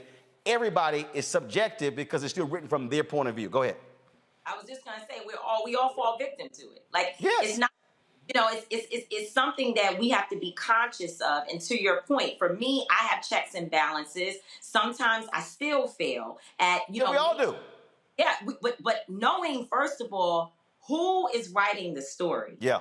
Where is this perspective coming from? That's probably the first place that you have to start. And it's the reason why I bring the New York Times article up in terms of when they ran stories, or at least one big story that was full of lies about Linda, well, not Linda so much in that story. It was really Carmen Perez and me. That's where we were targeted by the Times. So now you have an entity that people actually, they believe, they trust the New York Times. And even they did not do due diligence. They did, in fact, speak to me. The writer spoke to me for, I don't know, must have been about an hour. We were in a hotel room on tour with the Women's March somewhere, and they spoke to me for about an hour. And when the story came out, there was literally one line of what I said, and full of lies from this person who was making accusations that she also knows was full of lies. And so, I think people have to be more careful with where they're getting information. And to your point,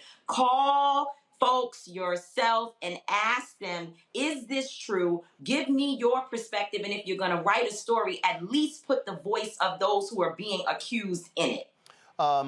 Before I go to Nola, Reese, and Greg, I saw this. I guess we were at the Rock Nation conference, and Carmen Perez said, people have no idea the 4 years of hell that we all went through. Funds dried up. Stuff was stripped. We lost a lot. Just for folks who don't understand, because there's a flip side of this. Y'all didn't just leave the Women's March organization. Again, y'all caught hell for 4 years. Yeah, thank you, New York Times, for now reporting it, but that doesn't erase the crap that y'all had to deal with personally for 4 years. Linda first, then Tamika. I appreciate you, Roland, bringing up that part. It's hard for us to speak about that. We're warriors in the movement. We're on the front lines. We stand up against police and powerful forces. So it's hard to talk about what the impact was of the disinformation campaigns against us. It compromised our safety, the safety of our families. If it wasn't for my own Muslim community across the country who held me up, I probably wouldn't have been able to pay my rent. I mean, it was absolutely outrageous for a short period of time. And let me just tell you, God is good. And God gave us a purpose and put us back on the field, as you know, put us back on the front lines. And we're very proud of where we are today. But we had the death threats. I had FBI agents come to my home in New York to tell me that I was on an assassination list. I had people mailing my mother photos of my children. My mom still has a landline in Brooklyn, New York, and my mom and dad, both who are senior citizens, had to hear some of the most horrific things that you could ever imagine, threats against their daughter, their oldest daughter, the daughter that they love. So for us, it wasn't just about a bunch of people saying some lies about us online or about people trolling us online.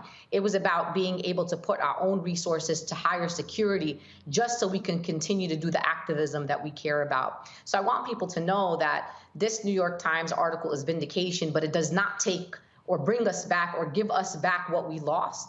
And the most important thing that we lost, at least in my opinion, is number one, our humanity, our decades and track record of the work that we were doing on such a consistent basis, and most importantly, our safety that was compromised and continues to be compromised until today.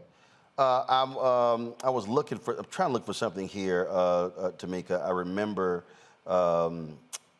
somebody wanted you to speak, and they called me and they said, well,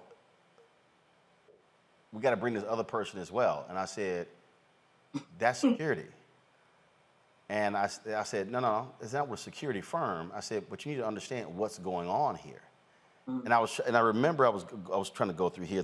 I was trying to think. It was probably 2019. Yeah. And I said, you need to understand what's happening here. This ain't just you're bringing in a regular speaker. There are folks who want to do harm, including folk who look like us. And that's the piece that folk don't want to confront is what y'all had to deal with, what this campaign did. And then when it turned your own people against you, y'all were in a situation, who in the hell do I trust?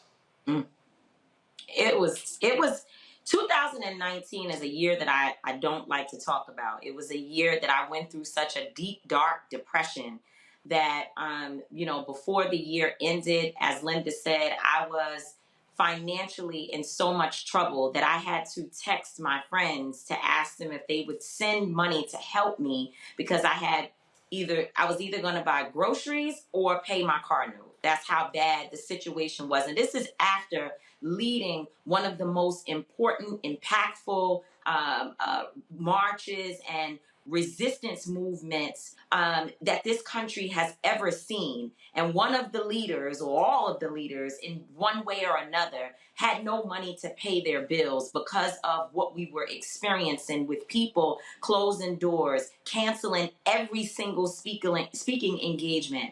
And Linda and I always talked about, at one point she was under attack in a way that was extremely dangerous. It was more violent. Her family was being threatened. There was so much happening, and we sat and we watched it, and we had to hire security. She was paying for personal security. There was so much happening. I had not been hit in that way at that point. And then they came for me, right? So what's the saying that they'll go for everyone else, and then eventually they come for you. And so they came for me. And when they did, all of us sat back. I remember distinctly having a conversation one day where Linda and other women were acknowledging that the way in which Black women are abused is like nothing they have ever seen before. She was like, oh, you're not trending on Twitter, so it's going to be okay. We can, don't worry, because I was, crying, emotional, everything you could think of. And she was like, no, I'm telling you, it's going to be okay. We're working it out. And I remember her calling me one day saying, sis, this is not good. Things are really, really, really bad. And so, it caused a lot of issues between us too. We don't talk about it often because we're way past it. And, and I love Linda like she's my blood sister, and the same with Carmen and Bob, because Bob could have left us. She could have retreated to her people and said, I'm going with the white women and I'm going to cut ties with you all and denounce you. But she didn't. She stood with us because she understood that we were not the people that was being talked about and the way we were being portrayed in the media. And she knew something was wrong with what was happening, and she went with her gut and she stood with us. And because of that, Bob is a sister to us. And so, but it did cause rifts and real difficult moments between us because we were being hit like wildfire. And, I'm glad we made it through, but I can tell you, Roland, and you know it because you've been up at 2:00 in the morning with me on the phone trying to counsel me through these moments. I mean, I sat in rehab trying to get myself unaddicted to prescription pills because during this time it was so dark. I didn't think I was going to make it. I was 98 pounds. And so you're talking about real serious trauma that these people and this force that it caused us. And, I don't know if we're ever going to get over it. What people, as I listen to the both of you, You talked about losing speaking engagements and the physical and the depression. Literally, my mind went right back to April 5th, 1967 to April 4th, 1968. The last year of Dr. King's life was absolute hell. But his approval rating among black people fell below 30%. He was hated and despised and had bouts of depression. Yes, speaking engagements dried up. All these different things happened, and it was a tumultuous final year. What people and the reason I wanted to give enough space for this conversation, and yes, I am coming to Greg, Reese, and Nola, trust me. The reason I wanted to give the space because I need the people watching. And I really need the people watching to understand this. Y'all sit at home, and I'm not dissing people who are watching, but I need you to understand, when you're not on the front lines of a battle, you're seeing the end results of planning. You're seeing the march, you're seeing the rally, you're seeing that. You ain't seeing everything else. You're not seeing what people are dealing with, the vicious level of attacks. And the internet has totally changed the game now because so much of our data is now public. People now can get access to your cell phone. And all of a sudden, you're getting weird text messages and phone calls, and you can change it and they can get it immediately. And so it requires a whole lot to deal with all of this. And as I said, when people who you thought were allies then begin to come after you and begin to attack you and then to attack your name and again attack your credibility, then all of a sudden, and then you start showing up places and it's, why in the hell are y'all here? Oh, y'all failed the other group, now you're trying to something else. When y'all started Until Freedom, I mean, I remember hearing the things that people were saying, and I remember the conversation we had at the Million Man March 20th anniversary, when I said, I'm gonna use all my platforms to amplify y'all because y'all are actually putting in the work. A lot of people out here, oh, I would love to do what Tamika and Linda and Carmen and Bob are doing. Or people come up to me, man, I would love to do what you do. And I would then say, but do you want to go through what I went through? That's the one thing that people don't necessarily want to deal with when they got to address that. Let's go to our panel. First, Reese, you're up first. Linda, Tamika, thank you for all the work that you do. I've witnessed some of the vitriol directed both your ways, particularly, on Twitter and the social media, and I know how difficult it is. So I just really wanted to just, thank you for all the work that you're doing and just hope that you continue to stay, with it. And then the other comment I want to make is just on the disinformation part and just how inauthentic it is that and people get so reeled in because it has an emotional and it's provocative and they just get so tethered to these really, really negative views. And Tamika, as you said, it's that much more hurtful when it's coming from Black people. And what I found frustrating is like an anonymous person, a white person can say whatever they want about a Black person. And if me as a Black woman comes along and tries to debunk that disinformation, then the daggers come out. They don't want to believe I have to show them all kind of receipts and screenshots and every kind of document under the sun, but they believe a meme or, a picture or whatever with no question. So I don't really have a question so much as just to say, like, keep up the good fight or not. Retire and live your life and do whatever you want to do. Be fabulous. That's fine too. But we appreciate you. And that's really all I have to say. On that point, which you didn't have a question, but I'll go ahead and ask a question. Linda, I'll start with you and go to Tamika. That last point there, this is one of the reasons why people leave. People are driven out of movements. I don't think the average person understands what it takes to stay in the fight year after year after year, knowing full well the assault and the viciousness will be coming your way. Y'all could have easily stepped out and said, hey, let somebody else have this, but you didn't. Linda? I'll just say this, Roland, I'm multilingual. I'm an educated person. I could have done a lot of other different things in my life. I didn't wake up one morning as a kid and be like, when I grow up, I want to be an activist on the front line that's going to get attacked for speaking truth to power. I was forced into this work. I think Tamika and I and Carmen, we come to this movement because we are forced to be here. We have been chosen to be here. I came to defend Muslim Americans in the aftermath of 9/11. I came here to defend my people. And then I found more people, and they're my people now. And people like me and Tamika, like, you know, we could retire, but where are we going to go? You know, we are not neck deep. We are beyond our head deep in the work right now. And you know, people like us that have went up against powerful forces, like we're not just going to go get, you know, a 9-to-5 job. No one's just going to hire us to do a 9-to-5 job. We're still young. You know, we're in our early 40s. Like we still have a whole life ahead of us. And for me, my mission isn't complete and I'm going to be out here, but it takes a lot. It takes mental health. Me personally, I'm a woman of God. I'm a woman of faith. And that really has been kind of my driving force of why I'm still here. Listen, if God wants me to take me, God's going to take me. It won't be the opposition. Even if I get assassinated, it's not the opposition that took me. It's that God decided for me to go that way. And that's what I tell myself every day. So I'm going to be out here. I'm going to be on the front lines. I'm going to continue to organize and build movement and defend Black people and defend marginalized people in America because we have to. Somebody has to do it, Roland. And I'm not going to allow the opposition to silence us nor intimidate us. And even through the darkest moments of our lives in the last few years, guess what? We were still outside and we still organized against Brett Kavanaugh's hearings. We were still organizing around family separation. That was during the height of the disinformation campaign and we were still outside. Tamika? What else can I say? She said it all. All right, let's go. Nola, you're next.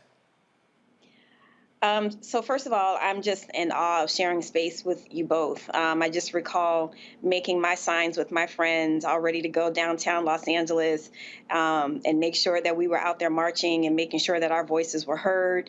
And so to be sharing this space with you two right now is truly, it definitely means a lot to me. And so my question is going to come in the form of through my national security lens and listening to your stories and to think about my work around disinformation and misinformation, and for people to really understand how serious this is. I'm thinking about what happened to you both in terms of the relationship between misinformation and disinformation and human security. Human security is one of those things that are really kind of people are starting to take very seriously within a national security space because of everything that you just said and the way that Russian misinformation and disinformation is designed to be insidious, the way that it is designed to tear you down and not caring anything about consequences. I mean, who is just this abstract Russian troll farm and St. Petersburg that, you know, we don't have access to. So, you know, the way that I need people to understand that the amount of information that these troll farms have on Americans, and they understand what our vulnerable points are. They understand how racism works in this country. They understand how gender discrimination works in this country, how sexism works in this country. So when you have a movement driven by women of color, a woman out there wearing a hijab, they go back to, you know, all of their information about how to tear us apart. And unfortunately, you all are living examples of how effective Russian disinformation and misinformation is. And I am so sorry for everything that you all had to go through and that you're still going through, and that you will literally be in the history books as examples of this. And you are living, breathing people. And I'm happy to see that you're still here. But you're making the point for a lot of people like me who talk about the human aspect of security, right? Not just, you know, about nuclear weapons and all these things that, yes, we should be worried about. But when we're talking about security vulnerabilities about people's real lives. That's right. Right? And that becomes something completely different. Yeah. But just real quick, my question is, what's next? How are you thinking about the movement? What does this article do? You mentioned the word vindication. Is that enough for people to say, you know what? I was wrong about those two. I was wrong about the movement. Does this give you a new momentum? And thank you so much. No, thank you. And I appreciate you and your expertise. And I think this is an important question and frame that you brought up. You know, I want the United States government to understand how vulnerable our democracy is. I want them to understand national security, not just from the perspective of terrorism and countering terrorism, but also countering these disinformation campaigns whose entire mission it is to undermine our democracy. It's to sow discord amongst the American people. And they have succeeded and showed us that they can succeed. This time it may be Russia. Next time it may be another foreign government that also has a nemesis with the United States. And this is also an opportunity for social media platforms, right? Social media platforms have for so long failed at moderating the conversations and the internet. Who is using social media platforms to imposter Black women and to imposter LGBTQIA people and other marginalized people? What is the role and responsibility of social media platforms to keep their users safe? And that is what they fail to do. And the disinformation campaign, what it does is it feeds into people's already existing fears, existing, biases. And what it does is it fuels oftentimes people who may even suffer from mental illnesses. So next thing you know, a guy is tweeting at you saying that, you and your daughters deserve to get raped. The next thing you know, you go to an event and you have 40 men standing outside with guns in places like Arizona. So this also goes out back into the street. This is not, I could just delete Twitter off my phone if I wanted to. I could just not be on social media. But that doesn't take away from people looking for us and finding us wherever we were, to the point where we stopped even posting flyers saying where we're going to be because it was not safe for us. And so for us, the momentum of the movement is being stifled right now. It's being stifled by the critiques of Black-led organizations, Black-led movements, people of color-led movements. We are also, in a moment where a lot of our people feel disenfranchised and they feel disenchanted with politics and the ways in which, we've experienced the last few years. And I don't mean experienced as in this story in the New York Times. I'm saying people who are not getting the basic, feed their families. And people are just like, what is this election going to do for me? What are these elected officials? So we are in an uphill battle as organizers, encouraging people to vote in the midterm elections. We have 2024 right around the corner, and everybody keeps telling us, what's going to change? I've been living like this for the last 30 years. What's the thing that you think you're going to give me that's going to change my life? So I'm worried about the state of our movement. And like I said earlier, we're worried, we're concerned, but we know we're the right leaders. We know how to talk to the people. We know we're the people that need to be talked to are at, and we're willing to go there. Yeah, I agree. And what I would say is it's not that they can find you. They did find us. A number of events that we attended, places where we were speaking, and other personal activities that we were involved in, people showed up with guns. And they made, they made a ruckus within some of our speaking engagements. It happened to Linda several times. And it also happened to me, being followed, having local law enforcement find out, through their different channels that there may be some issue, some threat. And so the police would be present at events or contact some of the schools that I was speaking at, especially during this, a really critical time, again, 2019. They would show up and you have law enforcement officers there saying, hey, we've got a message that, someone's showing up to the school today that's threatening Tamika's life. And now I'm threatened two ways, because I'm looking at law enforcement standing in front of me, who I also am very nervous and challenged by what their role can be. But I have to trust in this moment that they're going to work with the security firm or, the security that I have with me to protect my life. This is happening to us as women also on the road. And security is also, it's not cheap. So let's just be clear on a very basic level. I go places sometimes by myself now, and people say, why are you here alone? You need to have 24-hour security. Well, we did have 24-hour security while we lived in Kentucky for 4 months fighting for Breonna Taylor. And if I show you the security bill, and these were people who are our friends, they are family to us. The people us. But it's for someone to leave their family and stay with you for 24 hours a day, driving the car. We could not go to a restaurant and eat food, just order from people who are in the back in the kitchen cooking, and we don't know that they're looking out into the restaurant. They see us there. We don't know what they might do to our food, right? Because we know that one of the ways that they've been able to hurt and harm our leaders has been through food. And so we had many layers of issues, to your point, Roland, that people do not see or even understand. Having to hire someone to come in to make sure that we ate every day. Because, by the way, when we were in Kentucky, we were on the news every single day. There was nowhere that we went in Kentucky that people were not aware. Those are the troublemakers. So how do we know who's the chef in the back that's cooking up our food and putting whatever, God knows what in it? And so when people start questioning, why do you need to raise money? You know, what is the money going to? Well, how come you guys have a chef? It's not just vanity. This is necessity for our lives. And it costs a lot of human capital. It takes a lot of resources to be able to protect those people who are out there putting their lives out, you know, putting ourselves on the front line and putting our real names, our real profiles on the internet. And I'll say this last thing, that, you know, if there is a younger leader or someone listening right now who's trying to figure out, what do I do? Because sometimes they're being attacked. Do not engage. I learned that hard.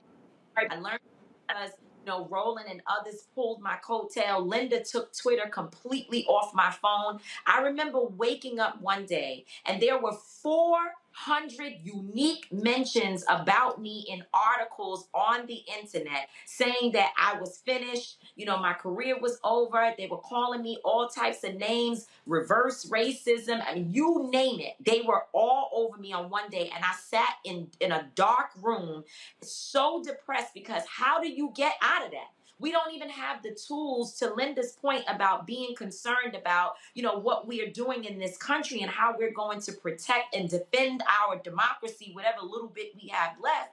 We don't even have the tools necessary to fight back against people who have been working to undermine our movements and our society for far too long. And we better get ready, because it's only going to get worse. Greg Carr.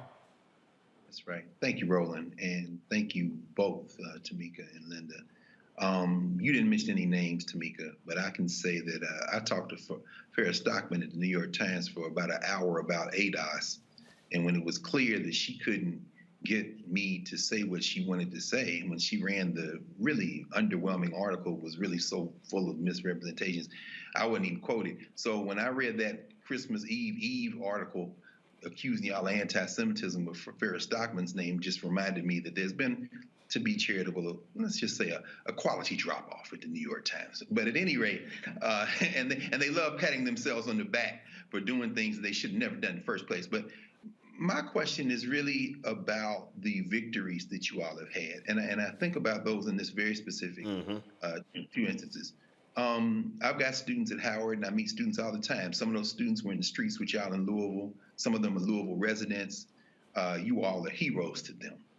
And I know that sustains you. And I think about the fact that so many people, millions in this country, many of whom would call themselves hating your guts, have material benefits because Ossoff and Warnock are in the Senate instead of two Republicans in Georgia because of the work that you all and others did in that battle, that war here in the state of Georgia. I wonder if you could share with us what, you know, maybe an example or two of moments beyond these cameras, beyond this print, beyond this weaponized propaganda and the lowbrow journalistic standards that have kind of amplified this stuff. Some of the stuff beyond the cameras that have kept you inspired and encouraged.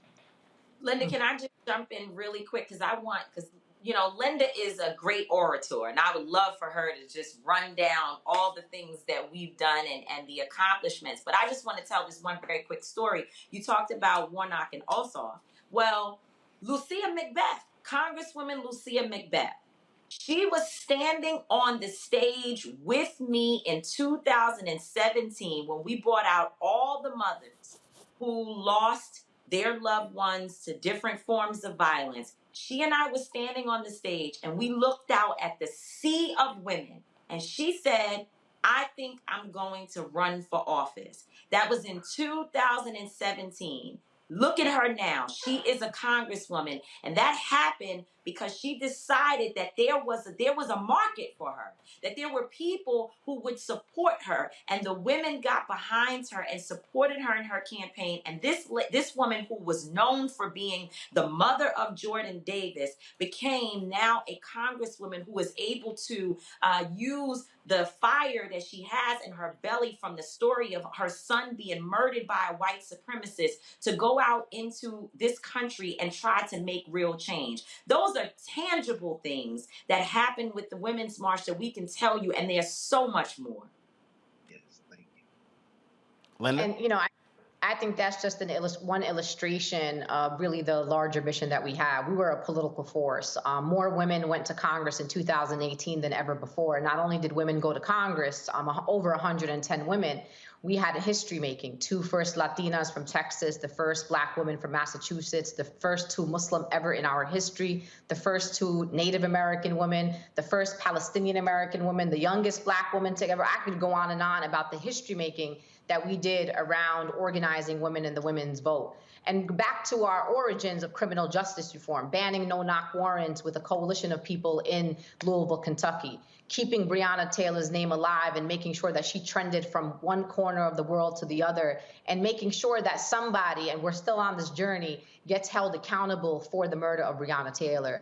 Our accomplishments of passing landmark legislation across the country, including here in New York City, being part of coalitions to pass the Community Safety Act and getting an inspector general for the New York Police Department that was independent. I mean, we could sit here for days, and that was the thing that really was the most troubling for us, Greg, to your point and your question that you pointed to us, is that we are a woman of not just good organizers. We were winning. We were winning on multiple levels. And the reason we even got to the Women's March is because we needed winners to win and to organize and to mobilize. None of the white ladies we organized with, they never organized. They couldn't organize their own family. And they told us that. They said, we came here because my father voted for Trump, my uncle, my husband. I came here to rebel with you, but I need to follow what you're doing because I never organized the march ever in my life. I was the senior fundraiser for the Women's March. Tamika led all of operations. Janae Ingram, who's a Black woman, led logistics in Washington, D.C. We had Black women and women of color in all strategic positions around. Paola, who's Latina, she helped lead program with Carmen. We need people to know that when you follow women of color, when you center women of color leadership, you will win. And then when you do win, opposition will try to tear that leadership down. Thanks.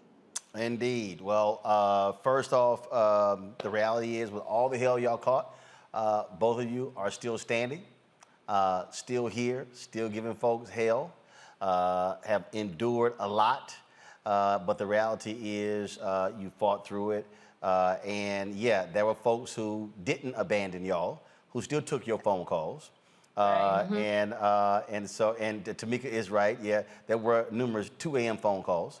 But then again, I'm always up late anyway. So you call me at 2 a.m. I'm like, yo, what up? Trust me, it ain't sleepy. No, you call me at 6 a.m. That's a different conversation. But look, I appreciate both of you. Y'all do fantastic work. You're doing stuff right now, again, with Until Freedom. The reality is a lot of folks would have forgotten Breonna Taylor were it not without the work that y'all did with the folks on the ground and other people around the country. And so I say, keep it going, keep the faith. And of course, y'all know y'all can call me at any time. And like I told y'all then, anytime y'all got something to do, just give a brother a holler. You'll be on the show. It's not like we have layers here. The only boss I got is Jesus, so ain't nobody above me. So I ain't got to ask nobody. No, that's right. Thank you, Roland. Your support is consistent and sustaining, because there have been many times, especially with the Breonna Taylor case, that we didn't have anyone to report what was happening after all the cameras left, and especially after Daniel Cameron did not secure an indictment against those police officers. At that point, and I say Daniel Cameron is a criminal, and Attorney Ben Crump has been telling me, careful how I say what I say about him, because he's such he didn't say this, Attorney Crump didn't say it, I'm saying that he's so much of a coward that he could try to sue me for whatever it is, whatever. So with that being said, the cameras left after the Daniel Cameron piece, and then the only support we had to tell the story and to keep it alive was to continue to return to your show so that you can help us to amplify our work. So you're consistent, and we appreciate you, and we support you, we for you, and we just thank you so much for the love. We certainly appreciate it. So y'all keep swinging, and we'll be right there. Because again, as MLK said in his book, Where Do We Go From Here? Chaos or Community, he said there are 4 institutions primed to position black people, wanted to liberate black people. He said one of them was a Negro press, but this is what he said: they must maintain their militancy and not fall for the conservative. And that's what he wrote, because he understood by having a strong black-owned media, then we have an outlet to be able to tell our story and fight misinformation, disinformation. So I appreciate both of you sharing your story with us. It wasn't easy, but we certainly appreciate it. Thanks a lot. Thank you. All right, folks, got to go to a break. We come back. A former police official details how to deal with these encounters. She created an organization to deal with that. We'll talk to her next, right here on Roland Martin Unfiltered on the Black Star Network. Folks, support us by downloading our app. We should have more than 100,000 downloads, y'all. I can tell you right now, we're close to having 900,000 subscribers on YouTube. I appreciate all of those. But we also need you to download our app. All of our content is on there. We own it, we control it. And we don't have to ask permission when it comes to what content we put up. It's available on the Apple phone, Android phone, Apple TV, Android TV, Roku, Amazon Fire TV, Xbox One, Samsung Smart TV, and of course, your dollars make it possible for us to do the kind of coverage that we're doing. Y'all, I don't have millionaires and billionaires sending us checks. We don't. We're fighting a good fight when it comes to advertising as well. Trust me, I cannot tell you, your support since we launched this show 4 years ago has absolutely been crucial. And so if 2,000 of our fans give on average $50 each this month through the end of December, we'll hit our goals. And again, what we're talking about, folks, is paying our staff, paying for our office space. I told you, the app is $160,000 a year. We are literally this close, and I got the phone call this morning as well, to launching our 24-hour fast channel. We could have that fast channel up in 48 hours, but that fast channel is going to cost us $150,000 minimum, and then of course it will go up to about $250,000, and that will allow us to be streaming 24 hours, taking our content. So when you turn on your turn a lot of these streaming applications, we'll be right there. And so that's what we're trying to do to build out this black-owned media outlet. Send your check and money orders to P.O. Box 57196, Washington, D.C. 20037-0196. Cash App, $RM Unfiltered. PayPal is R Martin Unfiltered. Venmo is RM Unfiltered. Zelle, Roland at RolandSMartin.com. Roland at RolandMartinUnfiltered.com. We'll be right back.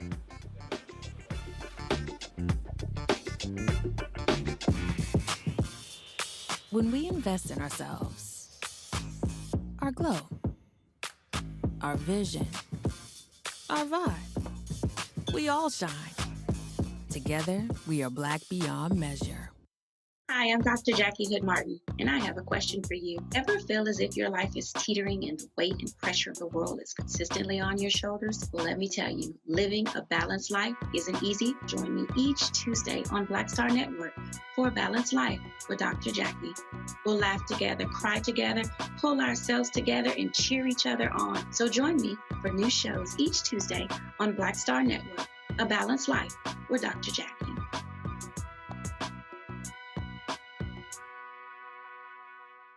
When we invest in ourselves, we all shine. Together, we are black beyond measure. We're all impacted by the culture, whether we know it or not. From politics to music and entertainment, it's a huge part of our lives, and we're going to talk about it every day right here on The Culture with me, Faraji Muhammad, only on the Black Star Network.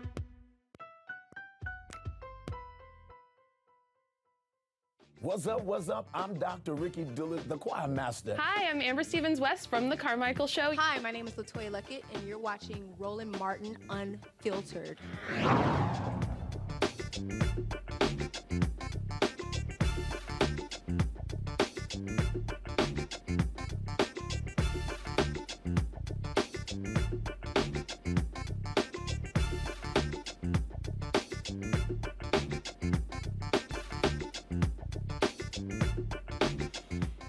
All right, folks, we've detailed many times what happens in these encounters with police and how people respond. Well, my next guest was the first African-American female to achieve the position of deputy chief within the Durham, North Carolina Police Department. Once she retired, she said, you know what, I want to teach folks how to deal with these issues. She's creating an organization that teaches life-saving strategies to employ when interacting with law enforcement. BJ Council is the founder of UN50.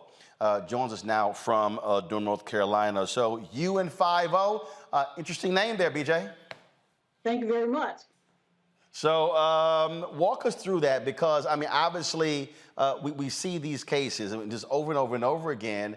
And even when you take a Sandra Bland, you know, she knew she hadn't done anything wrong, but that cop was, when he said to put your cigarette out, and she reacted, he said, get out of the car, he knew the law and he used it against her, because when she said no, he said, boom, I can now arrest you. Yeah, I mean, he did, and unfortunately it ended the way that it did, yes, sir. And so with your organization, so what are you teaching? What are you walking folks through? I'm walking folks through to basically exercise their rights. And, you know, being a black female, the first thing, I'm black. I'm not defined by being a law enforcement. I'm defined by being my blackness. And so my community is dying at the hands of law enforcement, and I'm trying to teach them to exercise their rights. And what I found out as a black police officer is a lot of our community don't know how to exercise their rights. And that's what I'm trying to get them to do. And when you say exercise your rights, what does that mean? They're constitutional rights. They're things that they just don't, that we can do. You have the Fourth Amendment. To say no to a search doesn't mean that the search won't happen. It just means that you are now exercising your right to say no to a search. And if the officer has enough, they can search. It doesn't mean the search won't occur. It just means if the officer crosses the line and is starting to violate your right, if you arrest it, then you tell your lawyer he violated my rights. And then you have the Fifth Amendment. The Fifth Amendment means you don't have to answer any questions. Basically, what I tell my folks is answer the basic stuff: date of birth, name, and your address. After that, if you want to talk to police, talk to them as much as you please. But, you know, our leader just used the Fifth Amendment approximately 140 times. So we all can use the Fifth Amendment if we choose to do so. So it's just getting people to understand that. Well, actually, Donald Trump used it 400 times during his deposition. But even with that, what you just said there, we had the pastor on in Alabama who was watering the flowers. Law there, he didn't have to give him his name. And because he was a former police officer, he said, I don't have to give you my name. They said, yes, you do. He said, no, actually, no, I don't. That's the law. And so it's understanding. So with your class, so how are y'all doing this? Are you having individual classes? Are you having online stuff? How are you teaching folks to understand their rights? So what's your protocol? So it's mainly in person and virtual now, obviously. But we just do that in person, and I'm listening to the black community because I'm trying to give folks a safe space, and they can say anything that they want to say about law enforcement. I make it really clear in the beginning of the conversation. I'm not interested in whether or not you like police or 12 or whatever it is you're calling them now. I'm interested in you getting home. The ultimate goal is I need black and brown bodies to get to the house. You liking the police or the reason they stopped you is not an issue for me. My issue is that you need to go home and get home safely. And the way to do that is to basically cooperate with law enforcement and get through the interaction. I understand that I understand the history. Okay, I understand that. But what the main thing is I need folks to get to the house. Absolutely. Reese, question. Yeah, I mean, how do you balance cooperation with not self-incriminating, like invoking the Fifth or whatever the situation may be? I'm just curious about that. Yeah, the thing is, I just looked at the News One did an article on 131. The one that I looked at and read was 131 black men and boys were killed by law enforcement.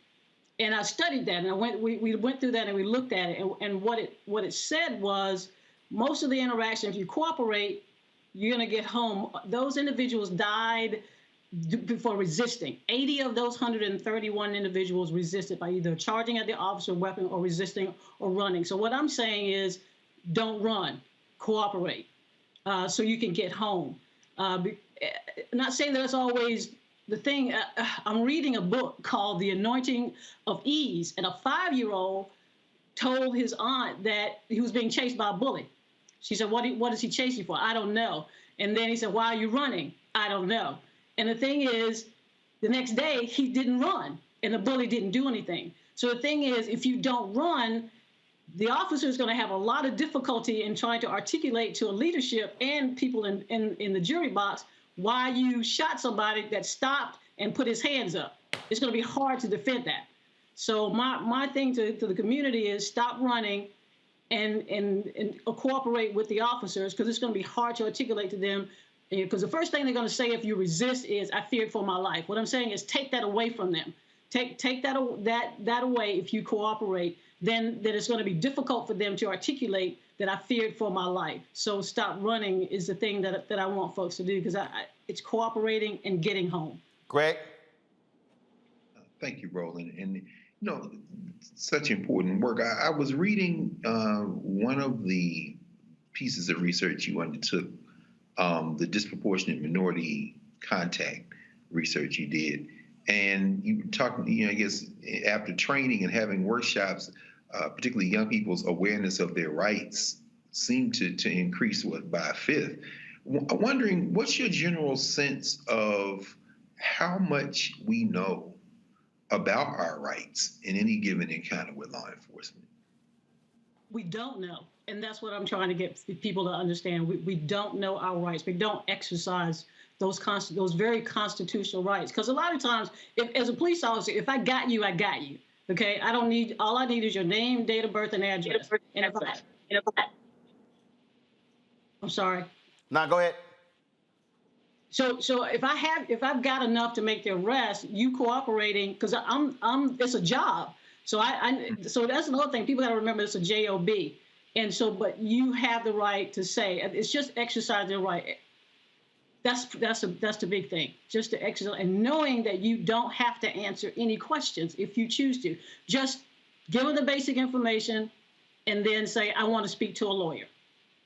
That's it. That's it. Thank you. Nola? Thank you. Thank you so much for doing this very important work. My question is around the issue of trust. I noticed that even in my own work in a national security space, sometimes people are apprehensive about, where I may work, who I may represent. Even my father thinks I'm some kind of Jason Bourne character. But I'm curious as to how does your background resonate with the community? How do you gain trust for people that have a rightful kind of, historical apprehension towards law enforcement and security? Like, I'm very curious about how do you go about gaining that trust for people to believe what you are saying is for their benefit and that you're not some agent of the state? Well, first of all, because I'm black. And the fact that I'm defined by that. I'm not defined by my uniform. So I spend a lot of time making sure people see BJ and that I'm a human being and I'm trying to interact. I'm doing my job. And as long as I can do the job, I didn't write the laws, I'm just enforcing the laws. And that I want to take care of you and let's get the job done. So the thing is, I'm here and doing this work because I'm a Black female and I've seen our Black communities and trying to figure out how to help them and is to educate them, because I understand as a Black female and a police executive what the issues are.